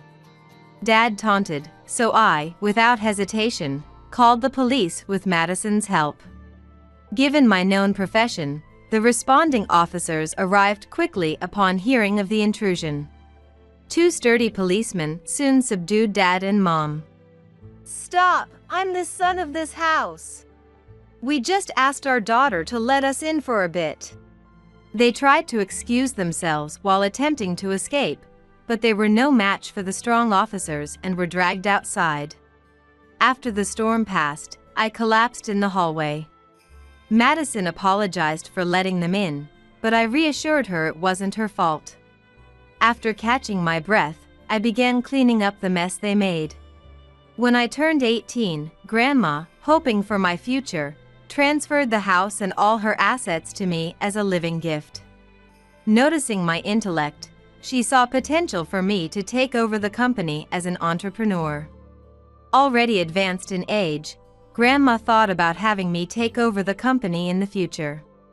At the same time, she wanted to sever ties with Dad and Mom, who abandoned me and, despite being executives, did not do their jobs properly and seemed intent on ruining the company. Thus, she had been preparing little by little so that most of her estate would pass to me after her death.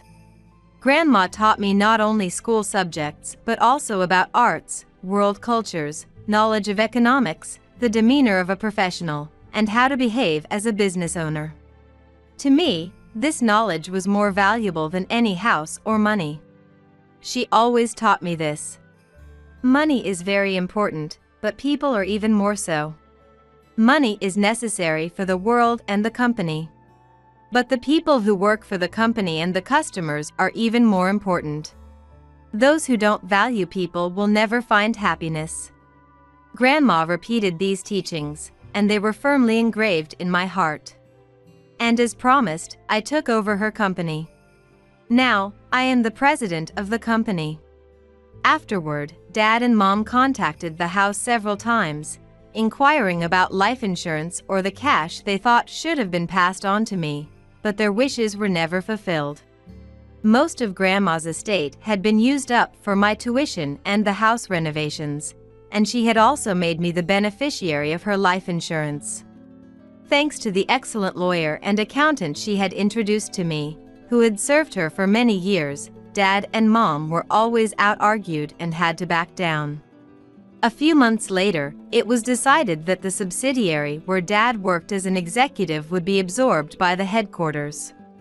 The ongoing suspicions about performance reached a limit, making it difficult to continue operating as a subsidiary. Consequently, Dad's dismissal was decided. Not only had he failed to perform his duties and contributed to poor performance, but it was also discovered he had been embezzling company funds. This became a widespread issue, and it would be more accurate to say he was fired for misconduct. Since Mom was a housewife, their income disappeared with Dad's dismissal. Having spent lavishly on trips and luxury brands, they had no savings, and it was only a matter of time before they would struggle even for living expenses. At that time, tired from work, I received a call at home from an unknown number. Being the president of a company, it wasn't unusual to receive calls from unregistered numbers, so I answered without hesitation. "Hey, Sophia. It's me, your mom." The voice that came through was Mom's, who had hurled abuse at me for so long. I didn't want to hear that voice again and was about to hang up, but I stayed silent, waiting for her to continue. "How could you get Dad fired? I don't work, and I can't live like this. Are you going to take responsibility? We'll come to your house. You'll take care of us, right?" Hearing her move forward with such a convenient story, I was astounded. After all the disdain and the recent ransacking of the house, to now live together and expect support was beyond audacious. I cut her off immediately. "Wait, what are you talking about? That's not possible." Mom quickly soured. "What do you mean? I'm your parent. It's a child's duty to help when their parents are struggling. You're the president of a company, you're not short on money." I stood firm against such selfish reasoning. "I have no obligation to live with people who have badmouthed and abandoned me. I haven't forgotten what you've done. You're not my parents in any sense." After saying that, I ended the call and immediately blocked Mom's number. I was deeply dismayed and spent some time lost in thought. I remembered Mom's glamorous dresses and the fancy bags she brought back from trips. She had always lived according to her desires. I won't help now. Hoping nothing strange happens again, I fell asleep with a prayer. However, my prayer went unanswered.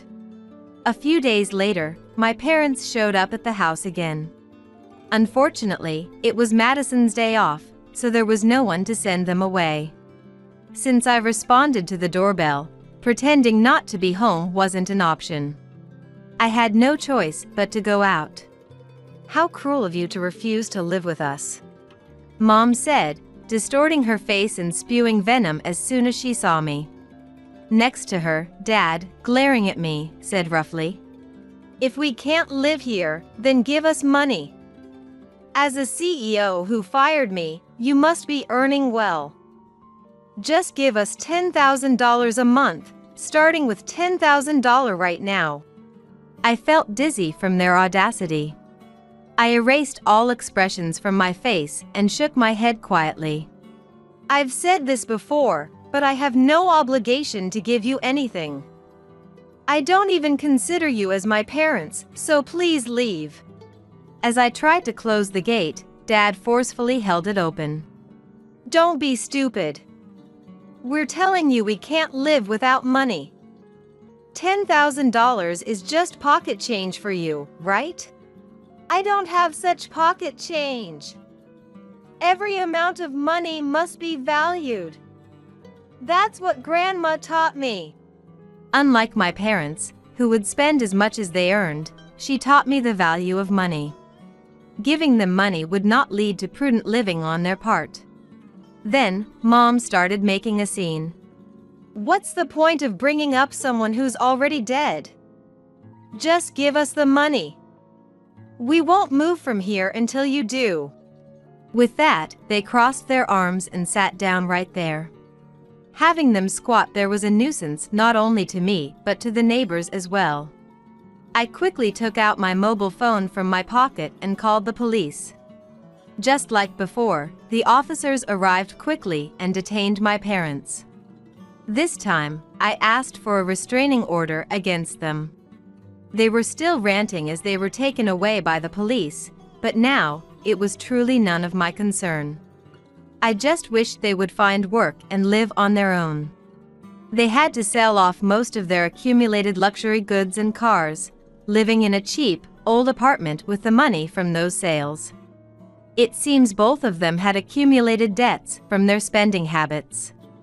They had been counting on Grandma's inheritance, which they believed they would receive. Living in poverty with about $40,000 in debt each became their new reality. Mom, who had thrown a fit when Dad was demoted, couldn't stand the now unemployed and poor Dad, planning to divorce him because she had no use for a man without money. However, realizing she would still have to pay off her own debts even after divorce, Mom, who had been a housewife, withdrew the divorce and started working part-time, all the while looking down on Dad. The relationship that once seemed close enough for frequent trips together broke down, and their life together turned hostile. Every day, Mom would taunt the penniless Dad, leading to fruitless arguments, making them the neighborhood nuisances. A contact living near their apartment informed me that their spending habits hadn't changed. They spent their meager earnings from low-wage jobs on luxury goods and expensive meals, eventually being chased down by debt collectors. Recognized as problematic by the apartment manager, they fled as if running away. And their whereabouts after that are unknown to anyone. Dad and Mom, who had denied and abandoned their own daughter, were eventually forsaken by money and the world.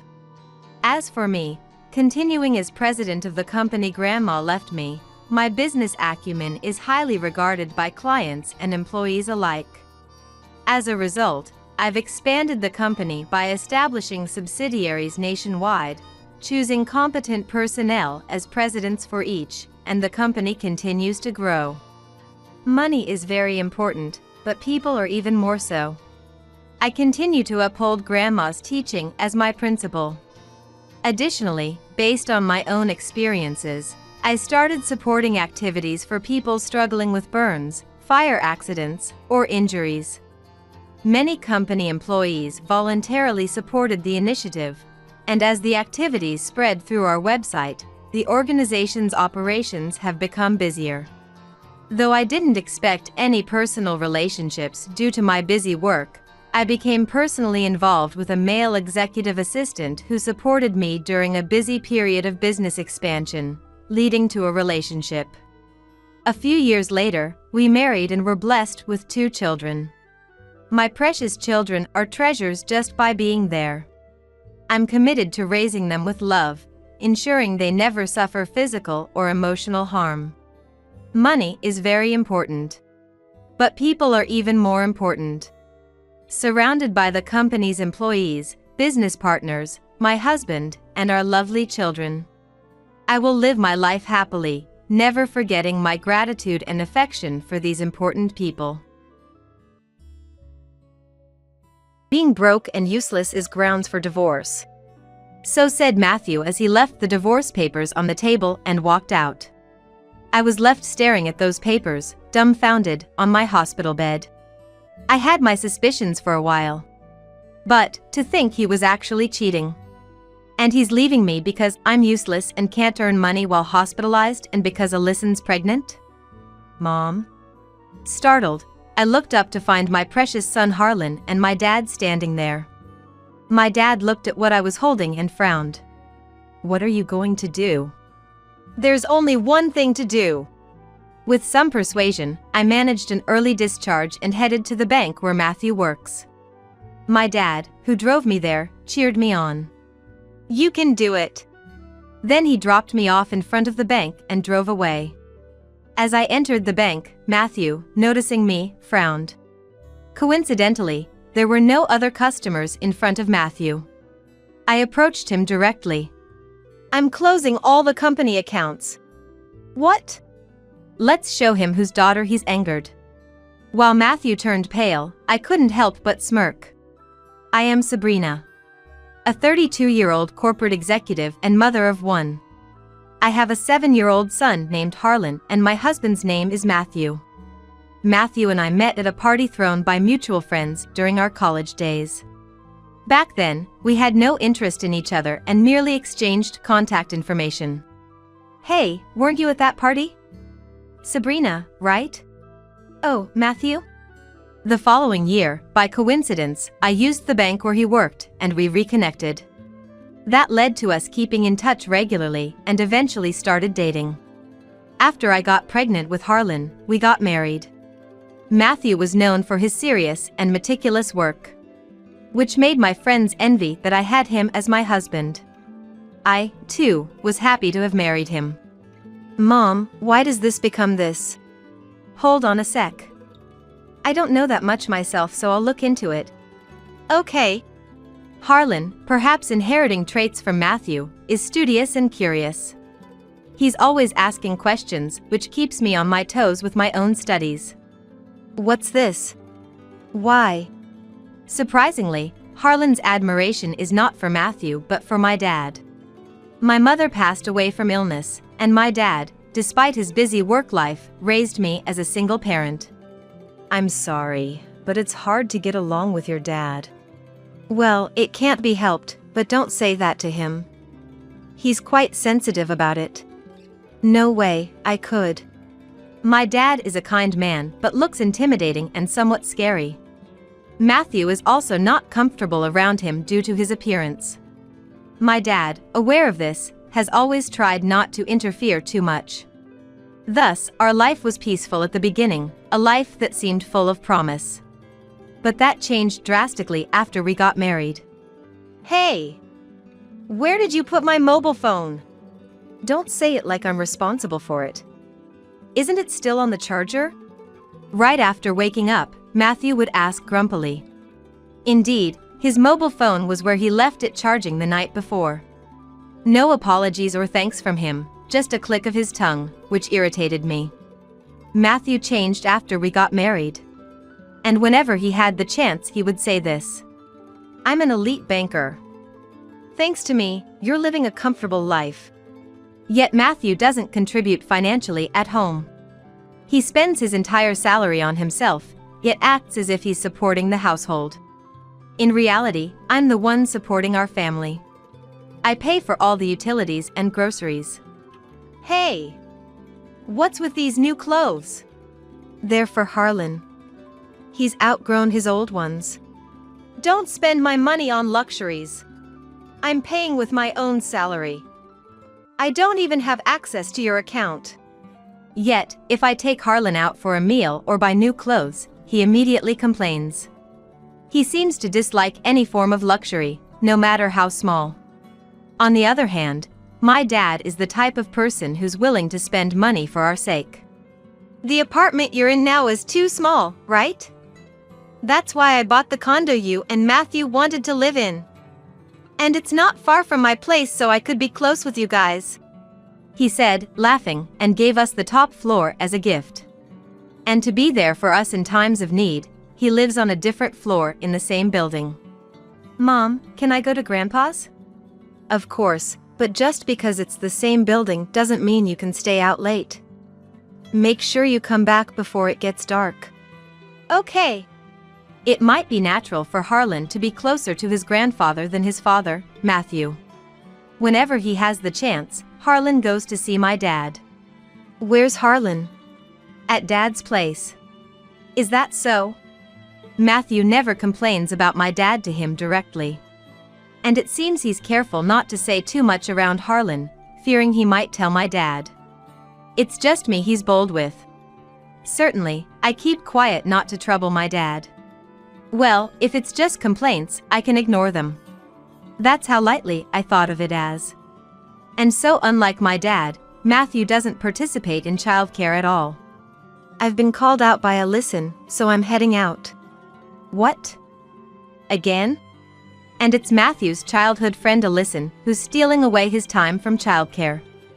I dislike her, more than just being uncomfortable around her. Matthew and I are like siblings. So please don't misunderstand. Every time she meets me, she would say something like that. Yet, she always tries to assert her dominance. Matthew used to be. As if she knows Matthew better than I do, which is just annoying. Valeria, Matthew's mother-in-law, also dotes on Alyson, which complicates things further. Why did Matthew choose such a woman instead of Alyson? He should have married Alyson. When called to my in-laws, Valeria made sure to say such things loud enough for me to hear. John, my father-in-law, always scolds her for it, but she doesn't seem to care. Alyson claims to be a natural airhead. I'm just a natural airhead, that's why I rely on Matthew so much. I don't mean to make Sabrina uncomfortable. This might be okay if she were younger. But she's 28, not exactly young. It's time she acted her age.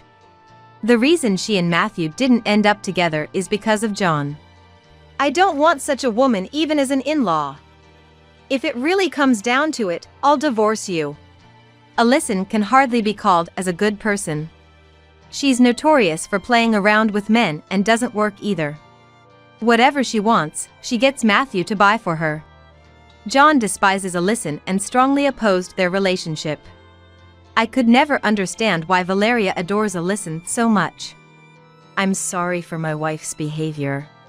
It's not something you should apologize for, John. Matthew too. To not defend his wife from such remarks, and instead, being friendly with such a woman.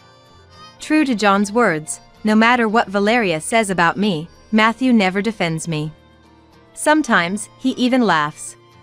Why do you say those things, Grandma? If Mom and Dad hadn't met, I wouldn't be born. Does that mean I'm an unwanted child to you, Grandma? No, that's not true at all. Harlan always stands up for me in place of Matthew. Harlan may not understand how children are made, but he knows they can't be born without both parents. Valeria adores her brilliant grandson, so she refrains from making such remarks in front of Harlan.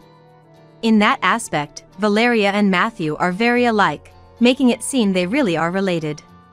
I have plans to drink with Alyson tonight, so I'll be home late. Oh, really? Gradually, I started to wonder if Matthew was necessary for us at all. And I began preparing for divorce. Harlan seemed to sense something too. If there's anything I can help with, just let me know, he said, showing concern for me. Then, I was summoned by Valeria.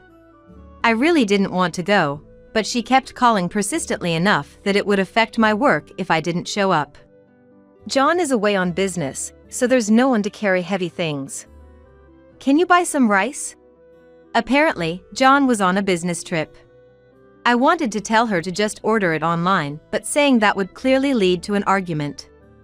After being tasked with carrying heavy items after work, I was exhausted. As I was heading back to the condo in a daze, my body was thrown by a car.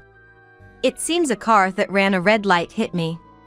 The driver who hit you fled the scene, and we're currently investigating. I was informed while lying in a hospital bed.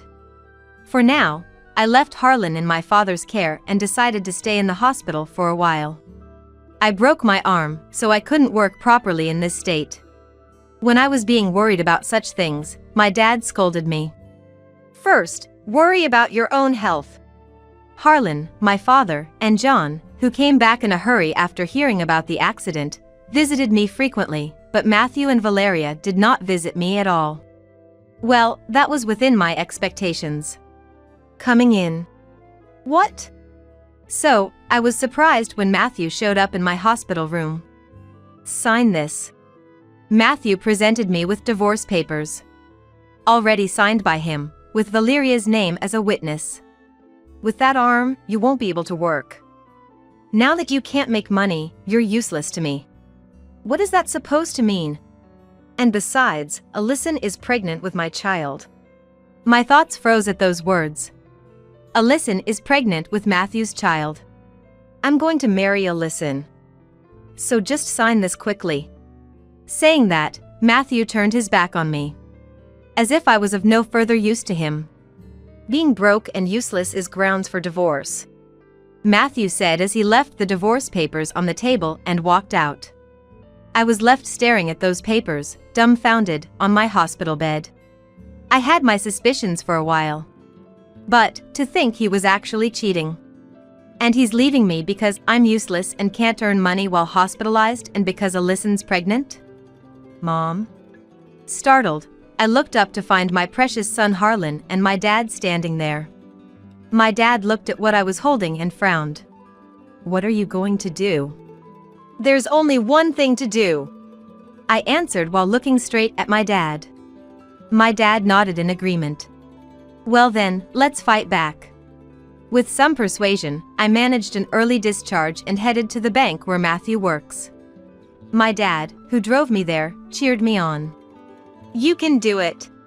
Then he dropped me off in front of the bank and drove away. As I entered the bank, Matthew, noticing me, frowned. Coincidentally, there were no other customers in front of Matthew. I approached him directly. I'm closing all the company accounts. What? Matthew's expression clearly said, "What are you talking about?" Without taking a number, I stood directly at the counter, noticing a few annoyed glances from others. Oh, excuse me. Maybe you didn't understand without the company name. What are you? I'm Sabrina Gibney. I recently took over my father and became the CEO. The company is Gibney Corporation. What the? Gibney Corporation is an IT company my father founded, now employing 1,900 staffs. And is quite well known in this area and within the industry due to its rapid growth in one generation. That's why Matthew was so surprised. That's a lie, right? You're just trying to get back at me. If you think so, why don't you check? Matthew started checking something immediately at my words. While he was busy, I looked around. Having mentioned the company name, the surrounding people were now paying attention to us. Oh my God, what? No way. It seemed he had confirmed it. Matthew looked up at me hesitantly. You're really from that Gibney Corporation? Let's show him whose daughter he has angered. Contrary to Matthew's pale face, I smirked unpleasantly. That's right, so please proceed with the cancellation quickly. Wait, if you cancel all at once like this. By the way, my father is quite angry about this matter as well. Quickly pack your things and leave the apartment. What? Why should I be the one to leave? It seems Matthew had forgotten that the apartment was purchased by my father, and the ownership was in my father's name. Otherwise, he wouldn't have brought Alyson in while I was hospitalized and still be living there. Forgot? That apartment was bought by my father, the former president. You haven't contributed any money, let alone for living expenses. You've been spending everything on your childhood friend and mistress, Alyson. In fact, you've been living on my salary. Who do you think has been supporting your lifestyle? Well, about that. And now, because she's pregnant, you expect me to hand over the apartment to you and your mistress? How much more do you intend to insult me? I made sure to speak loudly enough for those around to hear. And of course, Matthew was flustered. After all, he's known for being serious. That he, of all people, wouldn't contribute financially at home and was cheating with a childhood friend. The looks we received from those around us turned cold. Is that true? What? The one who approached me was Ogden, the branch manager of this bank. He had been here for a while, listening to our conversation. I believe we need to have a detailed discussion. I am very sorry for the inconvenience caused by our bank employee. And with that, Ogden offered a deep apology. Following this, I was taken to the back to discuss further with Matthew, Ogden, and myself. There, I explained the situation to Ogden in detail. I am terribly sorry for the trouble our employee has caused. Ogden sighed deeply and apologized again. Next to him, Matthew sat looking displeased, and to that, Ogden forcibly grabbed his head to make him apologize. I understand your feelings, Sabrina. It's natural not to want to entrust your money to a bank that employs such people. If you're considering closing your account, we can arrange that. I am no longer his wife. If you accept one condition, I might reconsider closing the account. The two of them looked up hopefully at my words. It was a good deal for Ogden, but the worst possible condition for Matthew. If you fire Matthew here, I would like to continue my contract with this bank. What? Of course. We were actually planning to let him go. It seemed Ogden had already intended to do so. Matthew, initially confused, gradually turned red in the face. As he was about to say something. Excuse me, but Sabrina's father has arrived. Another bank employee approached us. I had asked Ogden to let him in, thwarting Matthew, who, frustrated, closed his mouth. Why do I have to be here? What? Mom? Sorry for making you wait.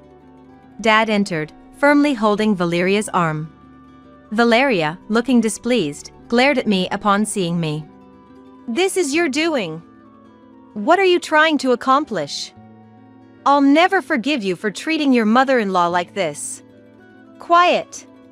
As Valeria began to shout, my dad fiercely scolded her. Giving an even more intimidating look, he managed to silence them. I know you've been harassing my daughter. Calling her for trivial tasks, making her carry heavy things. Despite this, instead of showing gratitude, you prefer to listen, and you made sure my daughter heard it. And Matthew, far from defending, laughed, and even Harlan had to step in to protect her. My dad's angry voice echoed through the bank. Matthew tried to intervene but remained silent under my dad's stern gaze. And I'm aware that Alyson is the one who hit Sabrina. That woman has already been arrested by the police. Could Alyson really have done such a thing? Why are you surprised? You're the mastermind. My dad scolded at her even more. Meanwhile, Matthew, seemingly unaware, froze in shock. What? You both are the worst. Sabrina, let's go. Yes. Prompted by my dad, we headed outside. Ogden followed, apologizing repeatedly. Thinking I might continue the contract with Ogden in charge, we heard Matthew and Valeria arguing loudly behind us. It seemed they were blaming each other. Their voices could be heard outside, and the customers and bank employees who were present whispered that what they had heard was true. Just as planned. Yes. They reacted just as we expected, which helped. Our plan had gone smoothly, and we left the bank laughing confidently. As a result, Matthew was indeed fired. Thanks to the police conducting a thorough investigation, Alyson received a prison sentence. As for Valeria, she was forced to divorce John after it was discovered she had instigated Alyson to run me over in an attempt to get rid of me. Valeria was also taken into custody by the police. Welcome back, Mom, Grandpa. I'm home. Thank you for looking after Harlan, John. No problem. Seems like you've settled everything at the bank. After cornering Matthew and his accomplices at the bank, I went to pick up Harlan, whom I had left with John. John had helped a lot this time too. He found evidence that Valeria was instigating Alyson and discovered notes about their plan to eliminate me, which he handed over to the police. When I thanked him for everything, John said with a smile, "You did great." Since then, my days have become busier than ever. Being busy as a next-in-line president and a board member already, becoming president has added even more responsibility on me due to Matthew. And as for my dad, he started a new company. I've always wanted to start a new company, he said, pushing the presidency onto me, eager to show Matthew up. Because of that, both my father and I became busy, so John has been looking after Harlan. Apparently, John's business trip was forced upon him because Valeria was having an affair with his boss. He took early retirement and moved into a vacant apartment in our building. I'm currently studying about remote work.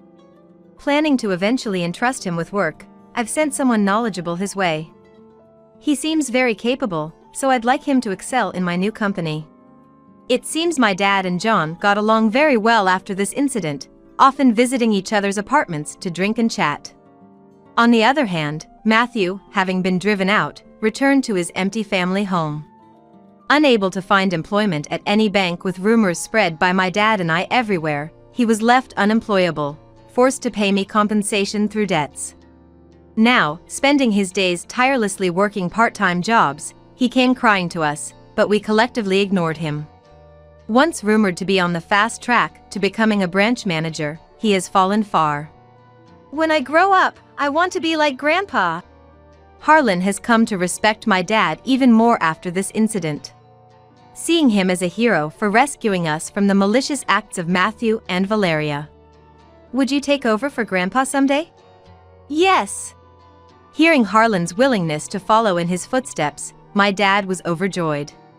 Determined not to be outdone by my father, I resolved to work even harder. Eventually, both my company and my father's company settled down. Oh, welcome home, Mom. Welcome back, looks like you worked hard. When I come home exhausted, I find John had already prepared dinner for us. I helped today too. Really? That's great, Harlan. I'm looking forward to dinner.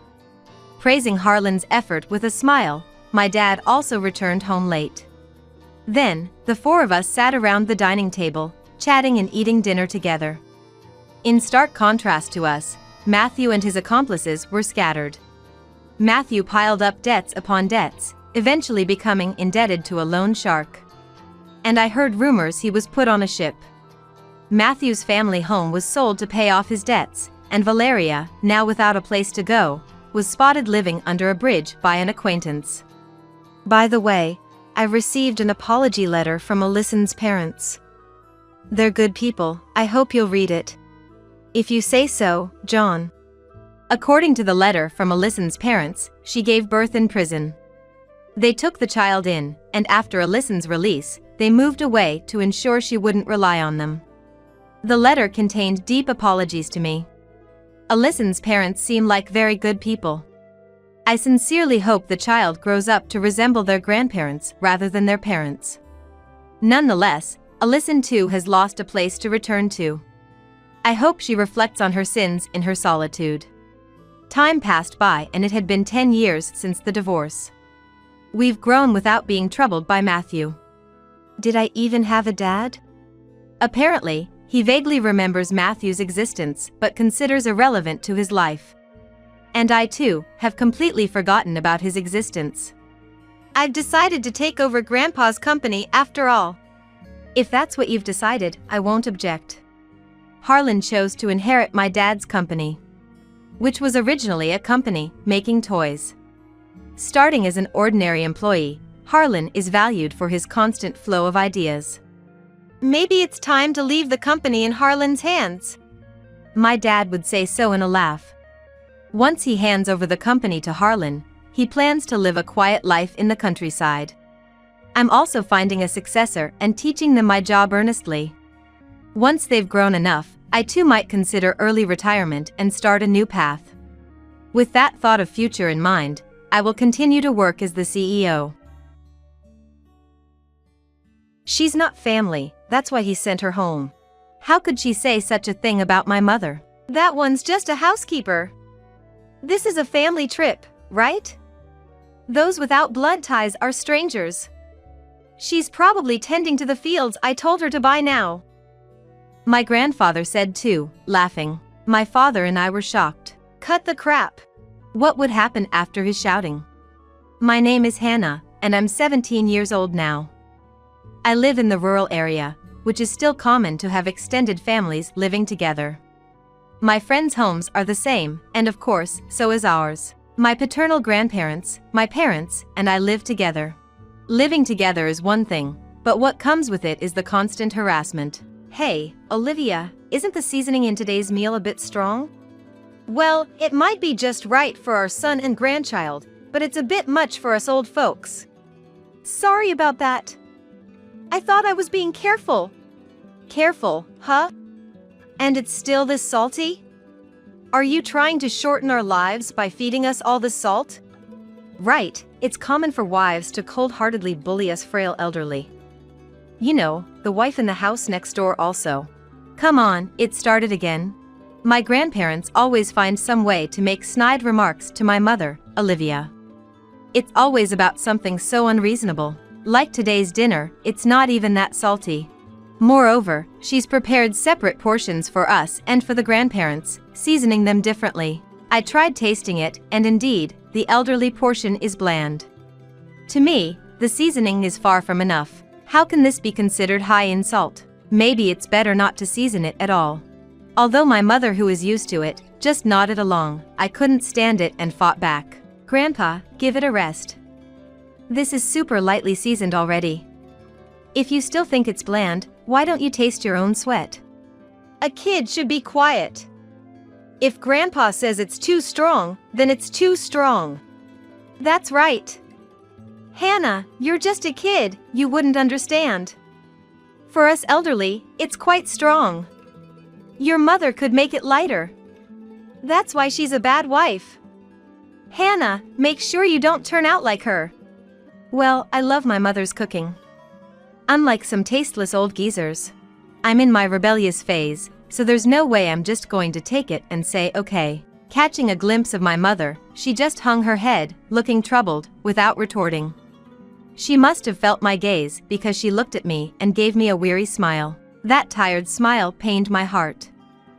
It's not just about the cooking. Day in and day out, my grandparents always have something terrible to say to her. Like how she does the laundry wrong, or how her cleaning is not up to snuff. They even insist that leftovers are good enough for my mother's lunch, and that she should shower last.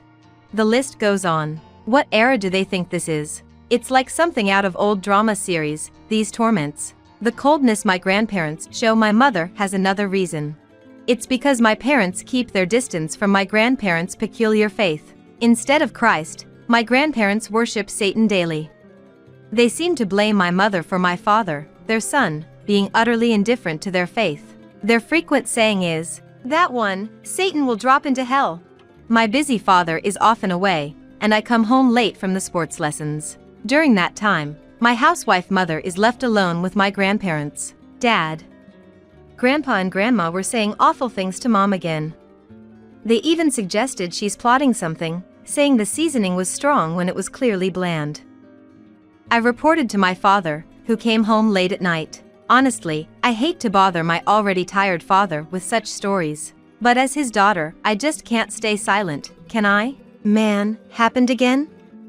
Those two really are something.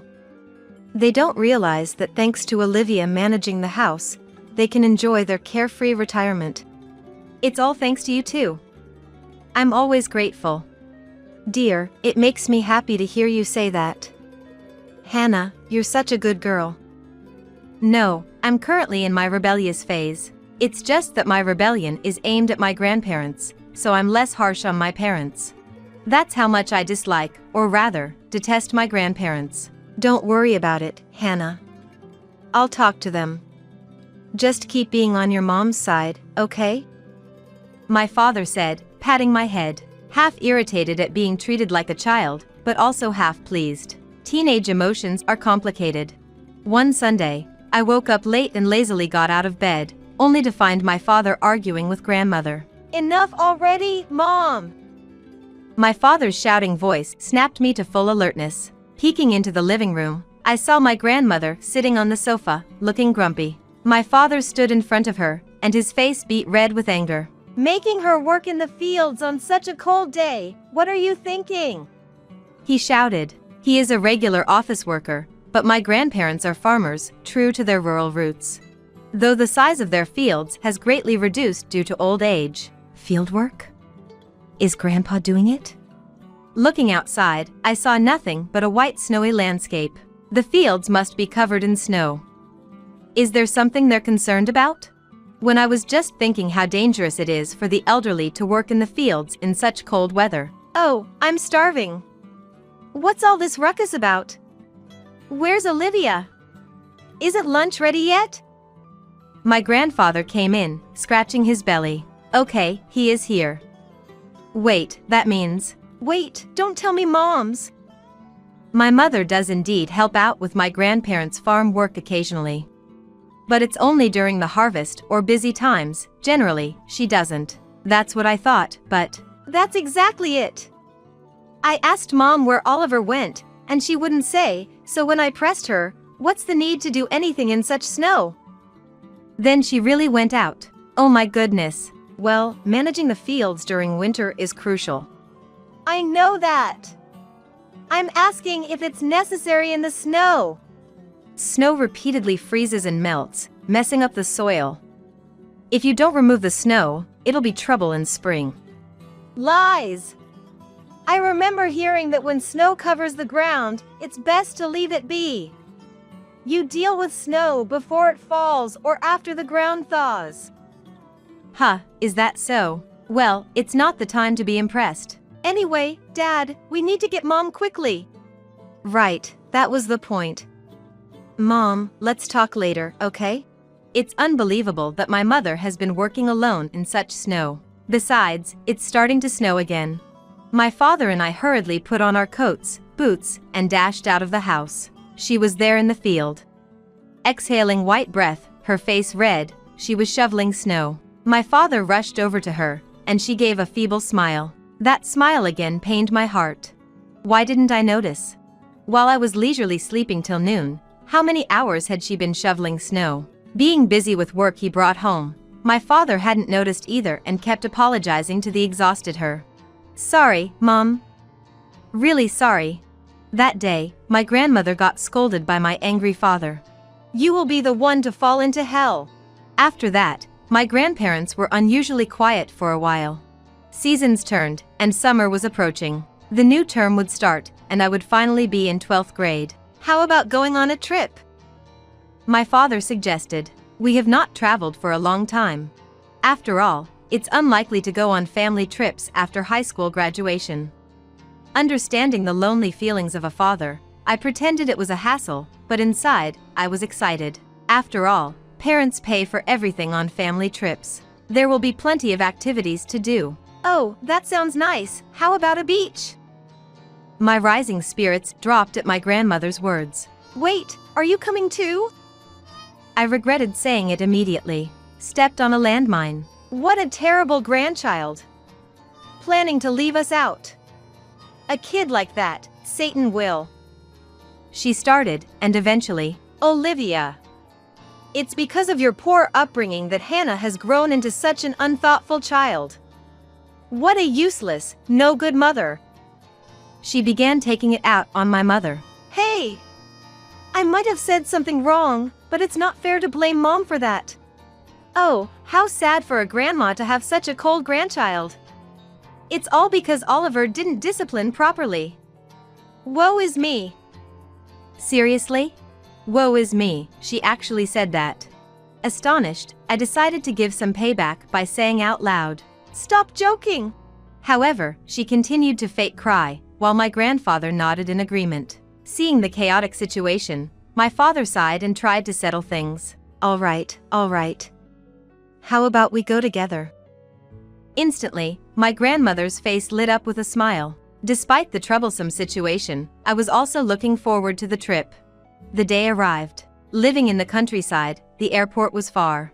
After hours' drive, we still had plenty of time before the scheduled flight. It's been a while since I visited the airport, so I wandered off from my family. When I thought it was about time and returned, I saw my grandparents sitting on the waiting chairs. Looking around for my parents, my father came back, munching on something. Looks tasty, Dad. Yeah, this is really good. You were eating something in the car, right? But I was also hungry, so I asked for one. Olivia, you want it? Oh, where's she? With a snack in hand, my father looked around. Hannah, do you know where Mom is? Weren't you with her, Dad? No, she said she'd stay and watch the luggage. We said we'd go for a walk. Hey Grandpa, do you know where Mom is? His response was unclear. Grandma, was Mom here when you came back? Yes, she was. So she was here. Maybe she's in the restroom? But no matter how long we waited, she didn't return. I checked the restroom, but she wasn't there. Looking around, there was no sign of her. Finding it strange, my father said with looking troubled, "It's almost time for departure. Where could Olivia be? Is it time for boarding already? Then let's head over." Although my grandmother must have heard the conversation, she stood up without concern. "Mom, we need to look for Olivia. She's not here, you know." "What?" Confused, my father tilted his head. I also looked at her. With a malicious smile, she said, "That one's not family. That's why I sent her home." What the hell? My father was shocked, and then my grandfather said with a laugh, "She's just a housekeeper. This is a family trip, right? A wife without blood ties is a stranger. She's probably doing the fieldwork I ordered by now." "What freaking are you saying?" We were just stunned, whereas they were laughing, unconcerned. "Not family. What's that about? Mom's not family, then what is she?" "What's that? Cut the crap. Olivia is my precious wife." Wife or not, a stranger is a stranger. She's the bad stranger who ensnared our dear son. "Right, I never liked her from the start. That's why I disciplined her. A stranger, not working, just squatting in our house, she should at least do some farm work. Let's say, what was it? Right, a neat. Just like a neat." They were chuckling with a vulgar laugh. I was so furious, and my vision turned red. I was about to say something when my father, quicker than me, stood in front of my grandparents and shouted, "Don't mess with me." Yikes! My father's voice echoed throughout the space. In the busy and crowded place, his voice resonated surprisingly far. Without caring about other passengers who stopped in their tracks, wondering what was going on, he continued to yell, "Always just harassing Olivia with your petty torments. You think I don't know anything? I know it all. Yes, I always tattle. And just when I thought you reflected on that snow incident, you pull this childish stunt. What's so fun about this? Ryan, we were just trying to educate that woman for your sake. What education could you vile people possibly give? It should be you who needs to be educated." "Ryan, how dare you speak to your parents like that?" "Dad, you said Olivia was a stranger, right? She is my precious wife. My beloved wife. The most important family to me. You say that my family member, Olivia, is not your family, that she's a stranger. Then I'm a stranger too. You two and I are strangers." "Ryan, what are you saying?" "What am I saying? That's my line. Do you even realize what you're saying, what you're doing?" My grandparents' faces got paled at his fury. I had never seen him so angry. It must have been the same for my grandparents. My grandmother looked like she might burst into tears any moment. However, my grandfather gave a wry smile at my father's state. It infuriated me even more to see him laugh it off. "Listen, Ryan. Calm down." He seemed to want to somehow control his son, to maintain his dignity as a father. "Anyway, we're running out of time. Let's just have Olivia give up this time. And, well, let's just go, just us. The gate close is almost here. And we don't want to waste the cancellation fee for the hotel we booked." "What? Wait, what is he even saying? Expecting Mom to give up this time? Whose fault does he think this is?" "Whose fault do you think this is?" My inner thoughts and my father's shout coincidentally overlapped. My grandfather let out a startled yelp. "That's enough. If you want to go, then just go on your own." "No, you guys were supposed to come too." "Oh, I'm not family either, so it's fine." "Hannah." As I casually responded, her face showed shock. "What? Did she think I would go along with them? As a daughter of a non-family mother, I am not family either." "No way. You're family. You have a blood connection." My bond with my mother is stronger. At a loss for words, my grandparents could only snort in response. I turned to my father. "Let's go home, Dad. Mom is waiting." "Yeah, that's right. I'll call her soon after." "Okay, let's do that." Carrying our bags, we headed for the exit, followed by my flustered grandmother. Hey, wait! What about us? What's going to happen to our trip? "That's not our problem. Go on your own. And preferably, don't come back. What about the money?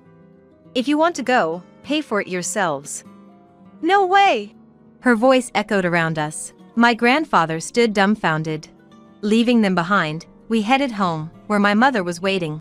She was seemingly happy, perhaps because we had called from the car, but I didn't miss it. Her eyes were red. There were traces of tears. Those two, I'll never forgive them. "Hey, Dad, I've been thinking." "That's a coincidence, so have I." While hugging my mother, I spoke to my father, and sensed him nodding in agreement. That night, my grandparents, having few money for the trip, returned home huffing and puffing. They could have taken a taxi by promising to pay upon arrival or borrowed money from a police station near the station to take the bus. But they didn't even know or understand such things. That's just like them. I guess it served as a good punishment.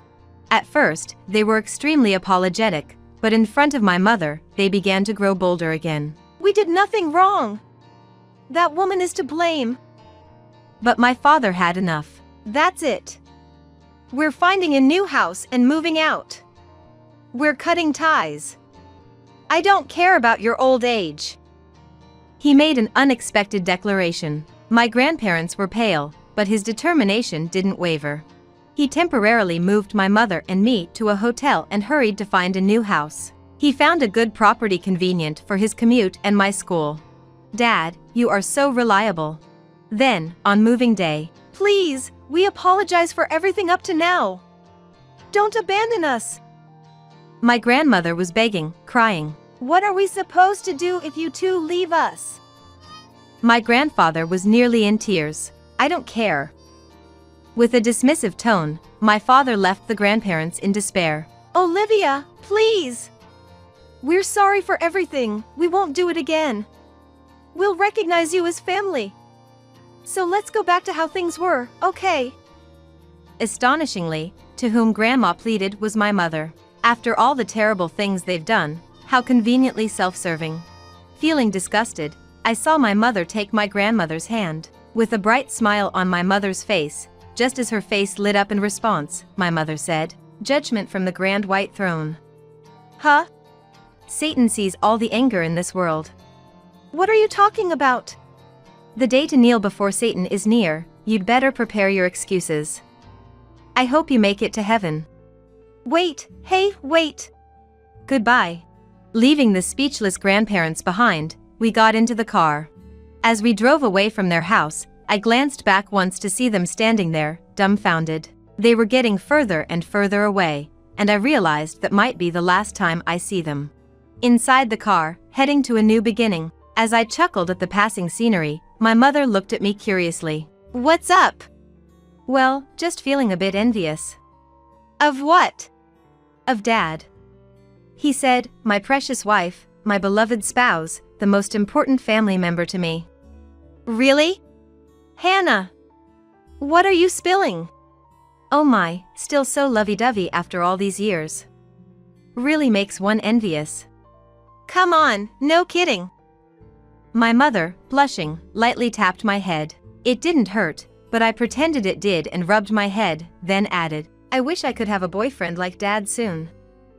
Right after that, A boyfriend?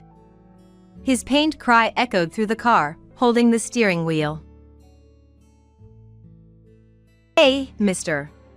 I'm the daughter of this company's owner, alright? My dad's the boss. Don't lump me with these lowly, poor employees."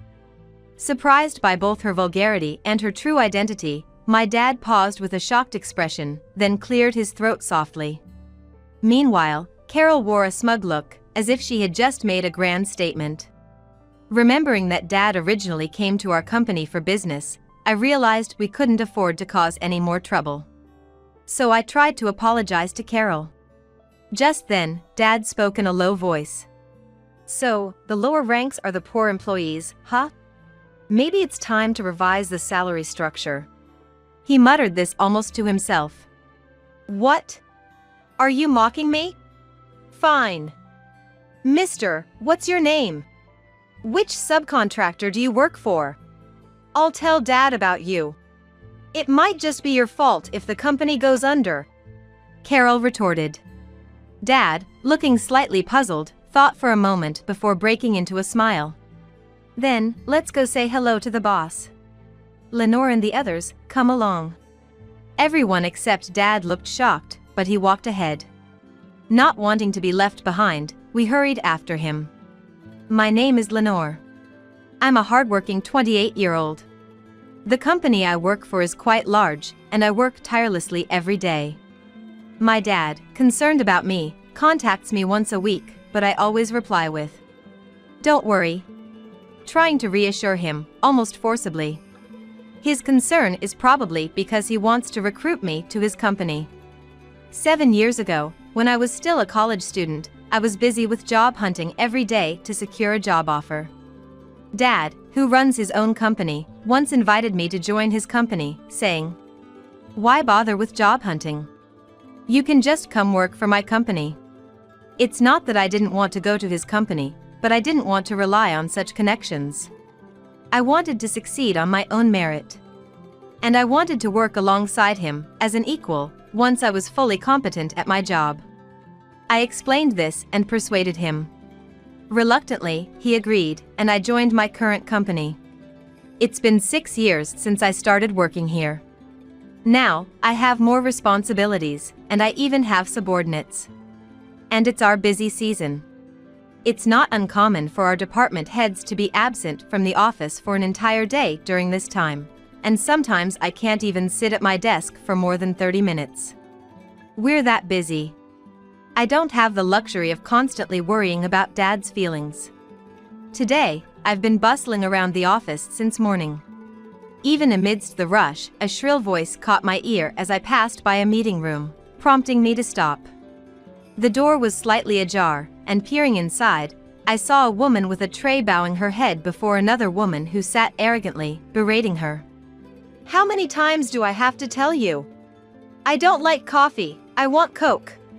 It seemed the employee had brought the wrong beverage. The angry woman looked younger than me, but whose guest was she? A frequent complainer, perhaps? It's disgraceful to fuss over complimentary beverages. I wondered what her parents would think.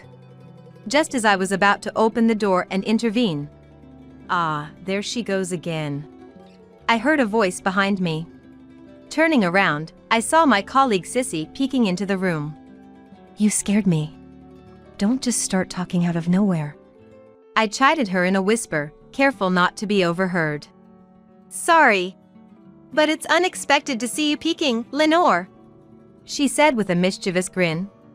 Sissy is only a year younger than me, even though she's my subordinate. We get along well and often go out for drinks. Professionally, she's my subordinate, but in our private lives, we're like friends. I wasn't peeking.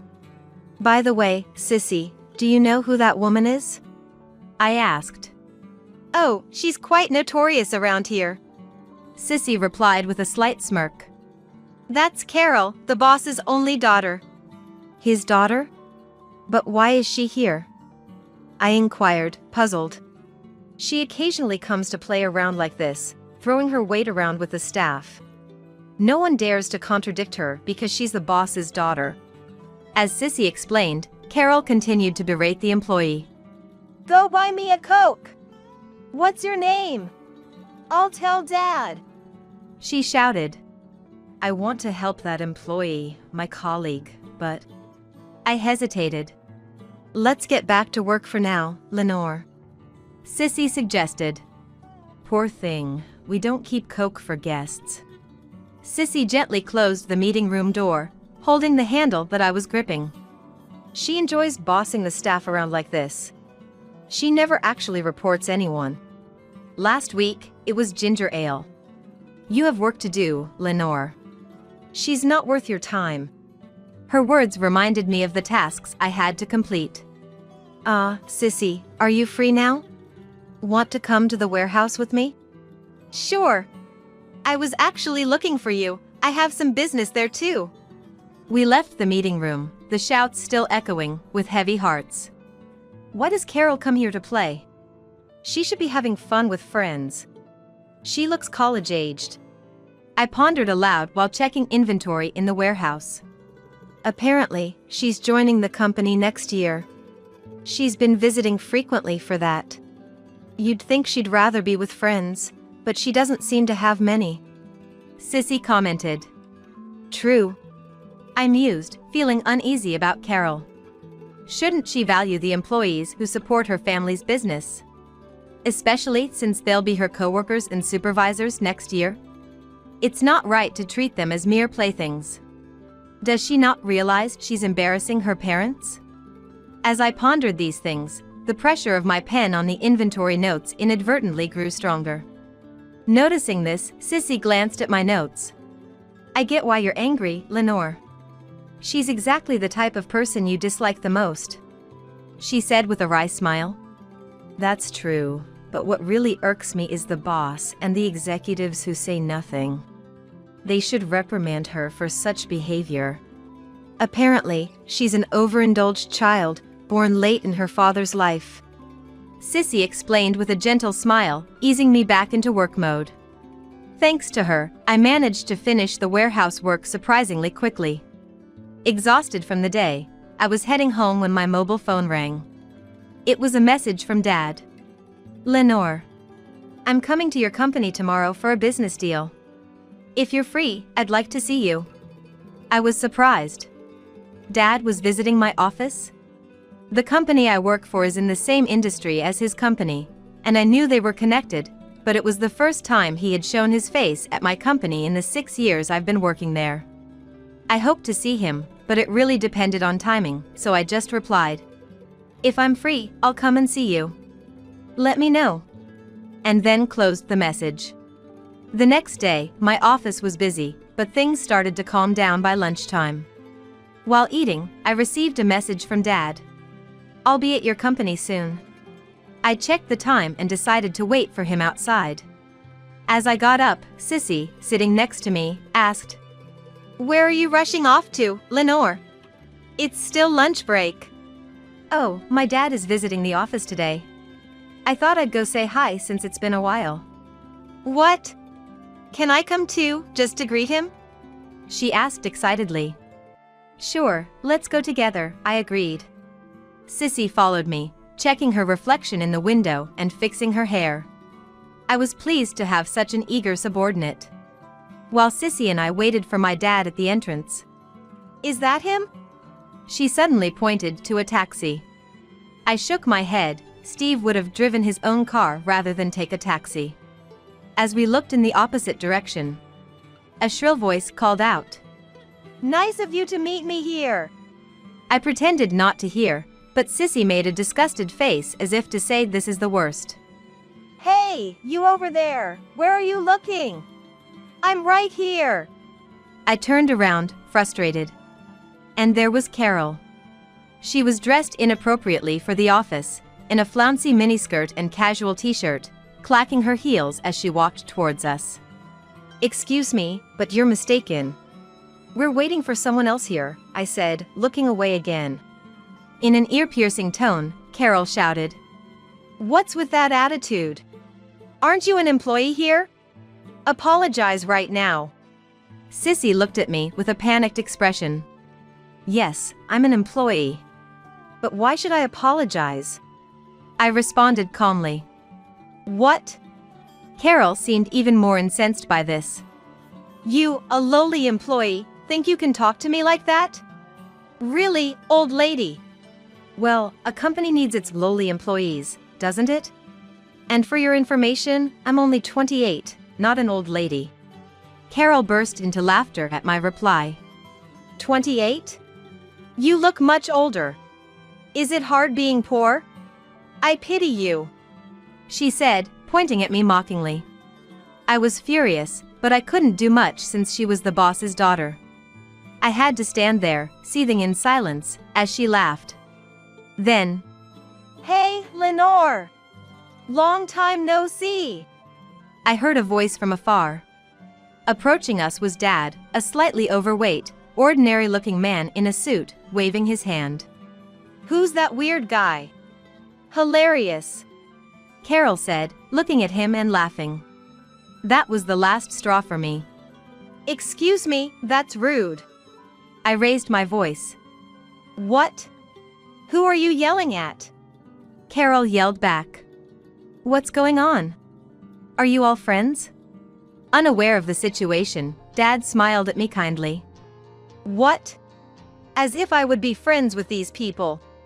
Carol snapped at him, switching her target from me to him. Dad's expression changed immediately. "How rude to say these people when you are colleagues who work together." He was right, but Carol wasn't convinced. "Listen, old man. I'm the daughter of this company's owner. My dad is the boss. Don't lump me with these lowly, poor employees." Dad looked shocked by Carol's rudeness and her identity, then cleared his throat softly. Meanwhile, Carol looked smug, as if she had just triumphed. Remembering that Dad originally came to our company for business, I realized we couldn't afford to cause any more trouble. So I tried to apologize to Carol. But at that moment, Dad spoke in a low voice. "So, the lower ranks are the poor employees, huh? Maybe it's time to revise the salary structure." He muttered this to himself. "What? Are you mocking me? Fine. Mister, what's your name? Which subcontracting company are you from? I'll tell my dad about you. You might just ruin the company." Carol spat out. Dad, looking puzzled, thought for a moment before smiling. "Well then, let's go greet the boss. Lenore and the others, come along." The only one unfazed by the situation was Dad, who had already started walking ahead. Not wanting to be left behind, we quickly followed him. We reached the boss's office, and Dad entered first. Sissy and I followed, tense. Carol, pushing past us, rushed to her father. "Dad! This man, he..." She began to tattle immediately. Before Carol could finish, her father spoke loudly. "This man? Who are you talking to?" "I'm sorry, Steve. My daughter lacks manners." He shot Carol a sharp look to silence her, then turned to us with a smile. "Ah, it's your daughter with you today?" "Did you know about me?" I asked, surprised. Dad sat down on a sofa. "Wait, Dad!" Carol protested. Dad gave me a kind look, then turned his sharp gaze to the boss. "Earlier, your daughter called my daughter and her colleague lowly, poor employees." "What's this about?" The boss's face tightened. "Well, they deserved it. They were rude to me, just low-end employees." Carol continued in her shrill voice. "What?" The boss turned pale and shouted angrily at Carol. "What are you saying? This lady is the daughter of a valued client, and this man is her father and the current boss." "Eh?" Carol's face turned pale, realizing the gravity of her actions.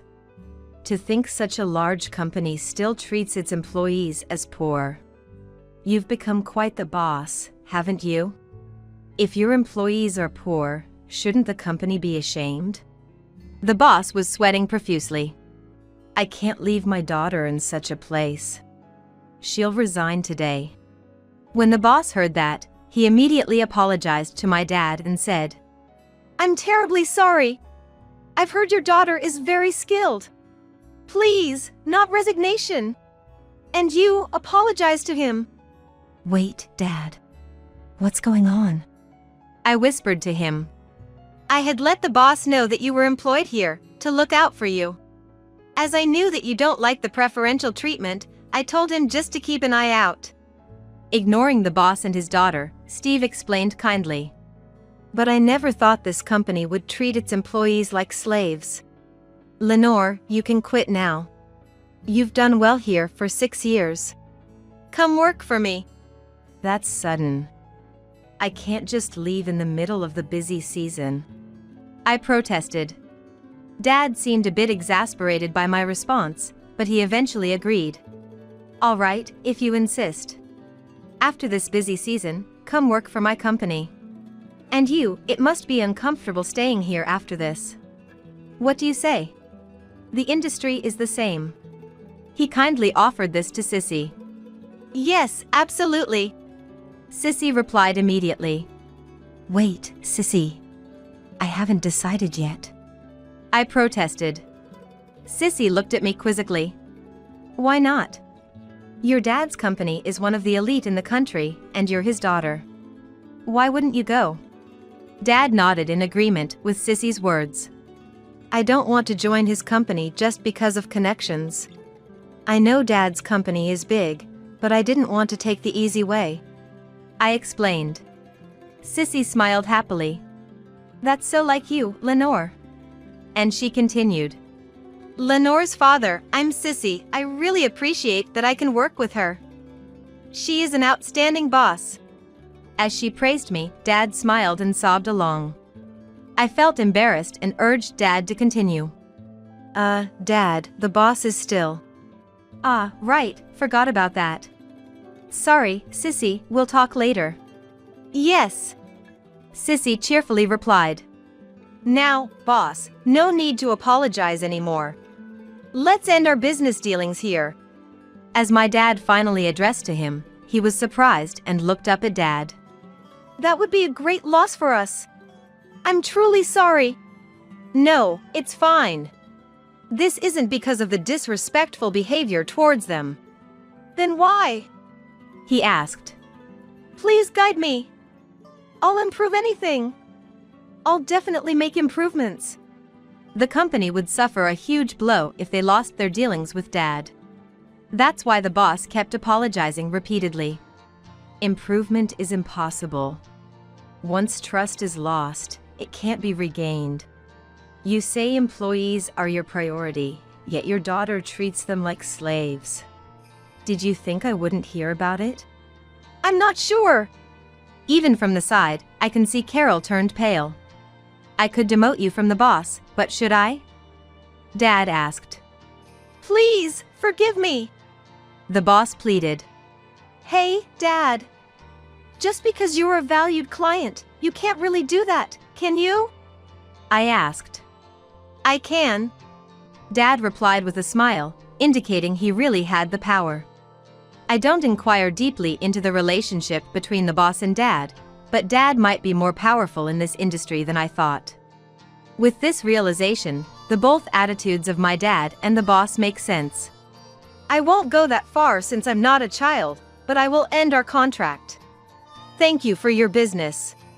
With that, he stood up, straightening his suit. Please, I'm begging you. Just for this term, please reconsider. How about a promotion for your daughter? No, a raise. She can even become an executive right now. Dad exclamation question mark, but you said I would start from manager because of how it looks to others. An immediate promotion to executive is impossible. At that moment, my dad's look at the two changed to one of disdain. And the boss's pleading eyes were fixed squarely on Carol. Despite this, Carol still seemed dissatisfied with the difference between what her father had said about my position and her own treatment. I almost felt sorry for the boss with such an oblivious daughter. But I had reached my limit and couldn't hold back anymore. You plan to put a woman who called us lowly, poor employees and was rude to Dad in a position of authority? I blurted out. Well, my daughter doesn't understand because she hasn't experienced the real world yet. She'll learn to respect others through the hardships of society. Respecting others has nothing to do with social experience. I interjected, louder than I intended. Carol looked up, startled, and I addressed her. A company cannot function without its employees. Even someone who has never been an executive, like me, understands this. But you don't. Why? How would I know that? Carol seemed genuinely clueless. Do you think being a daughter of privilege puts you above others? Of course. I'm from a different upbringing. It's not my decision, it's God's. To Carol's nonsensical reply, I forced a smile. Then, as the daughter of this company's boss, I'm higher than you, right? You'll listen to me? My smile was apparently so frightening that Sissy later told me it scared Carol, whose composure vanished. Fine, what do you want? This company is not your playground. If you want to play, go find your college friends. Carol hung her head in shame, her face flushed. Sissy quietly applauded me. Well said. That's my daughter. Dad laughed heartily. After that, Sissy and I spent a hectic month at work. But the second half of the busy season was unexpectedly calm. Each time our supervisors and colleagues looked puzzled, Sissy and I exchanged knowing smiles. A month later, Sissy and I resigned and joined my dad's company. Our previous company began to decline drastically. Rumors quickly spread that the abrupt termination of the contract with a major firm was to blame, prompting other companies to reconsider their dealings.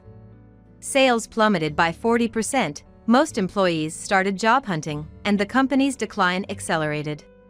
The general meeting decided the crisis was due to the boss's fault, and he was ousted. His brother is now trying to rebuild the company.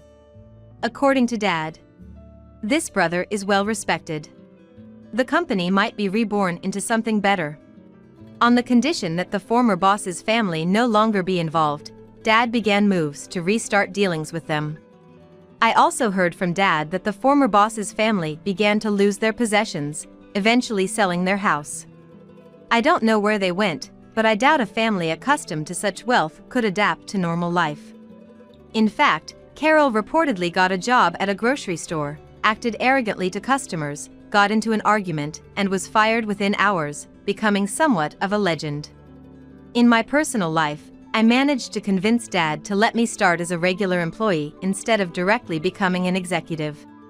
However, I'm aware that I'll eventually take over the company.